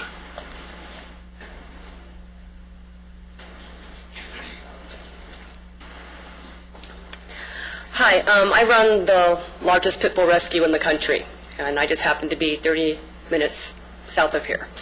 We are home to about 200 pit bulls. I've been with the City of LA for 9 years as their contracted dog trainer teaching specific pit bull classes. I'm also an instructor for LAPD, and I was a gang counselor for the City of LA. I'm actually thrilled that the City of Lancaster is open to ideas. I'm thrilled. The drug dealers, dog fighters, and gang members are being breed specific, so the solution must be breed specific. Sorry, I have to disagree with some people here. But breed specific, on a good note, my proposal is this. We would like the chance, if we can pull it off with grants, because we are a nonprofit, to open up another facility here, a local facility in Lancaster, Palmdale area. My place is run by all parolees, the two-legged pit bulls. I kind of like that idea. I've had great success. These are the very guys that maybe years ago started this whole problem. What better guys to solve the problem? I'm a big believer in redemption. My guys could also create our own stray pit bull task force, so to speak. These are the guys that are going to these tough neighborhoods with no hesitation. This is their neighborhood. They know. I hire them right here out of the Palmdale Pro office. My facility houses almost the same amount of dogs as the Lancaster shelter, but yet our budget is run by half the amount of the shelter. I'm not putting down the shelter, but we have a better budget. Our place is run like a well-oiled machine. You have to come out and see it. Every parolee that I keep out of prison, I'm saving the state of California $50,000. I think to date we've saved the state of California almost $750,000. So where are you at? In Agua Dulce. Like I said, our guys are the perfect guys to go out and round these dogs up and go into these neighborhoods. These little gang members, these are their peers. This would free up space at the shelter, which Marsha Maya has said that 33% of their shelter population is pit bulls. Our new facility could also serve as an educational center, and like you said... I'm trying to up that percentage, young gang members are drawn to these dogs. It's a fact. You can't deny it. So by having a centrally located center, the little gangsters would come in there. The older guys would educate. My guys, my parolees, these are the guys that these little gangsters are going to listen to. As far as some of the repeat offenders you were talking about, how to punish the owners that keep repeating, one of the tactics we've used is renters who keep repeating the same problem over and over, is we look up who the owner of their house is and then go after the owner of the house and say, hey, your tenant keeps letting his dogs out and he keeps biting people and yada, yada, yada. That's one of the things we do. I don't want nasty pit bulls out there. I have great pit bulls. So every time there's a pit bull out there, I'm like, oh my God, no, it's ruining it for my dogs. So that's my answer. And I'm ready to do it like Musical Road. I'm ready to do it tomorrow. Thanks. So. Stay in touch with us so when we put this meeting together. I brought literature, just a real quick. Give that to Mr. Bozigi and we'll talk. Thank you. Okay, I guess that's all of it. Good.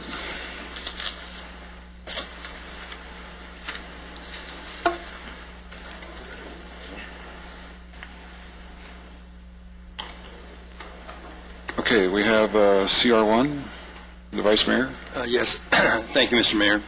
This is just a report given to you that shows what's going on in the High Desert Corridor Joint Powers Authority. The authority is looking at hiring a executive to basically take care of a lot of the duties that the JPA has to do. It's mostly coming out of San Bernardino County with Supervisor Metzelfelt, and their staff time is just limited. And so we're looking at hiring an expert that can actually come in that has worked with transportation dollars and contracts and grants that can actually get some stuff done. And as you know, this is a very protracted plan working through the federal government, and this is a long process, probably for the next 20, 30 years to really get to where we want to go. But it's important planning at this point. So this is just the report on that. Thank you. Any council comments? I'm going to do this report. Any council reports? Anything the council wants to discuss? I have a comment after you give that report. We do have an issue in regards to the Section 8 properties and the Lancaster Municipal Code. And I'm glad Mr. Hickling is here because you're doing a great job. I mean, I can't believe how well the supervisor did with the pit bull thing. That I'm impressed. We appreciate that. In fact, we even have a commendation for you, Mr. Hickling. We'll get to at the end of the meeting. But before we give you your commendation,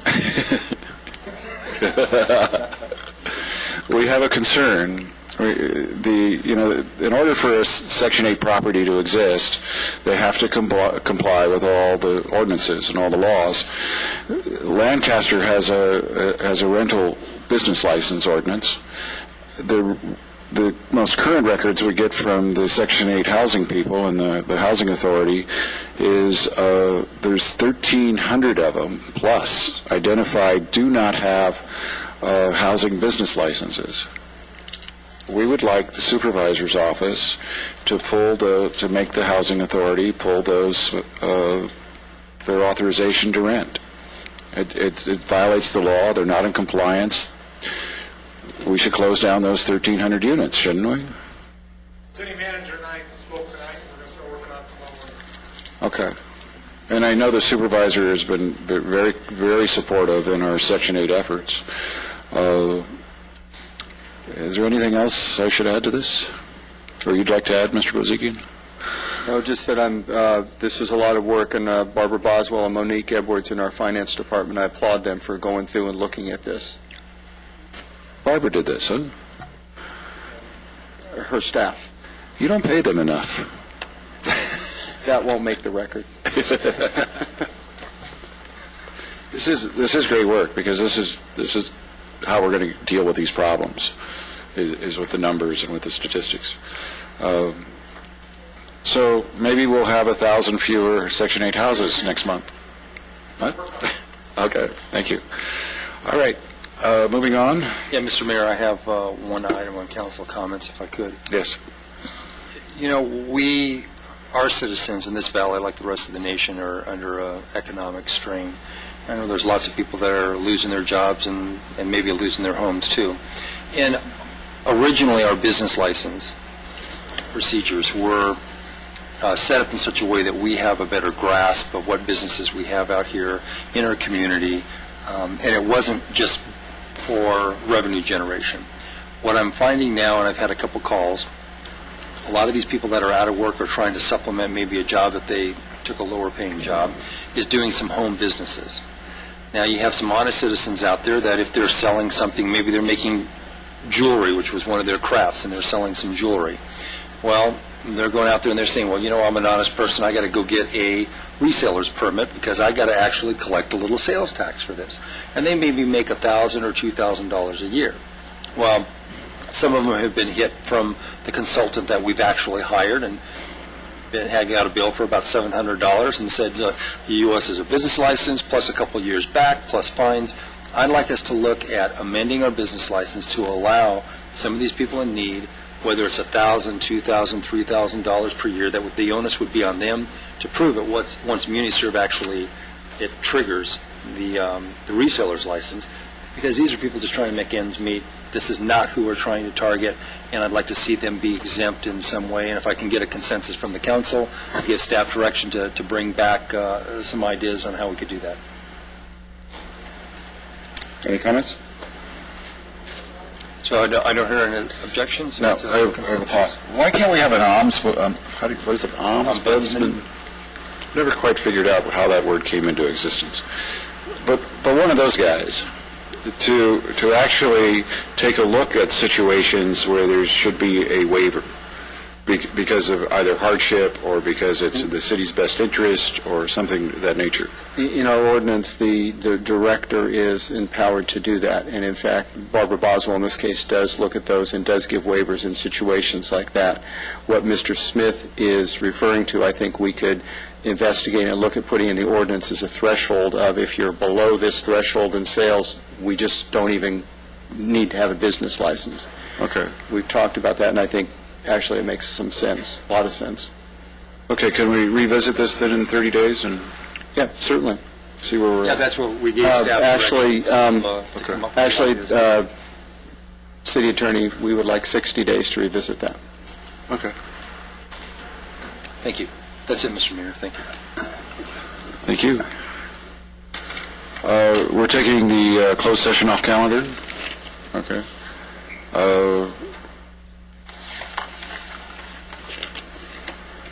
I guess we're done. I'm sorry, what? Oh, the adjourn. Oh, okay. Good. Do you want to present Mr. Hickling as well?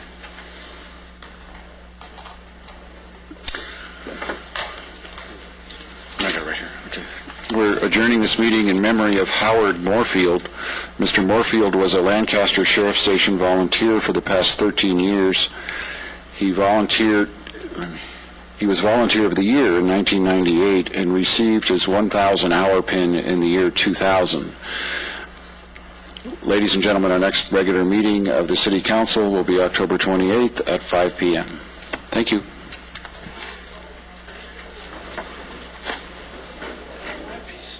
Please come peanut brittle.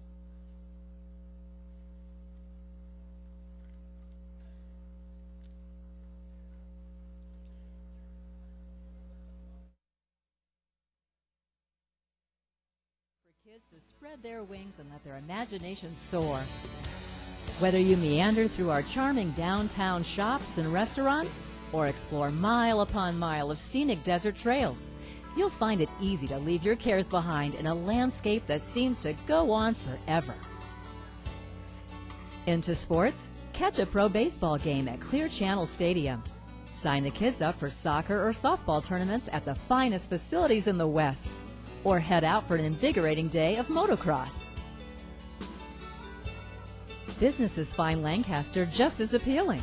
Set free from the endless restrictions and cramped quarters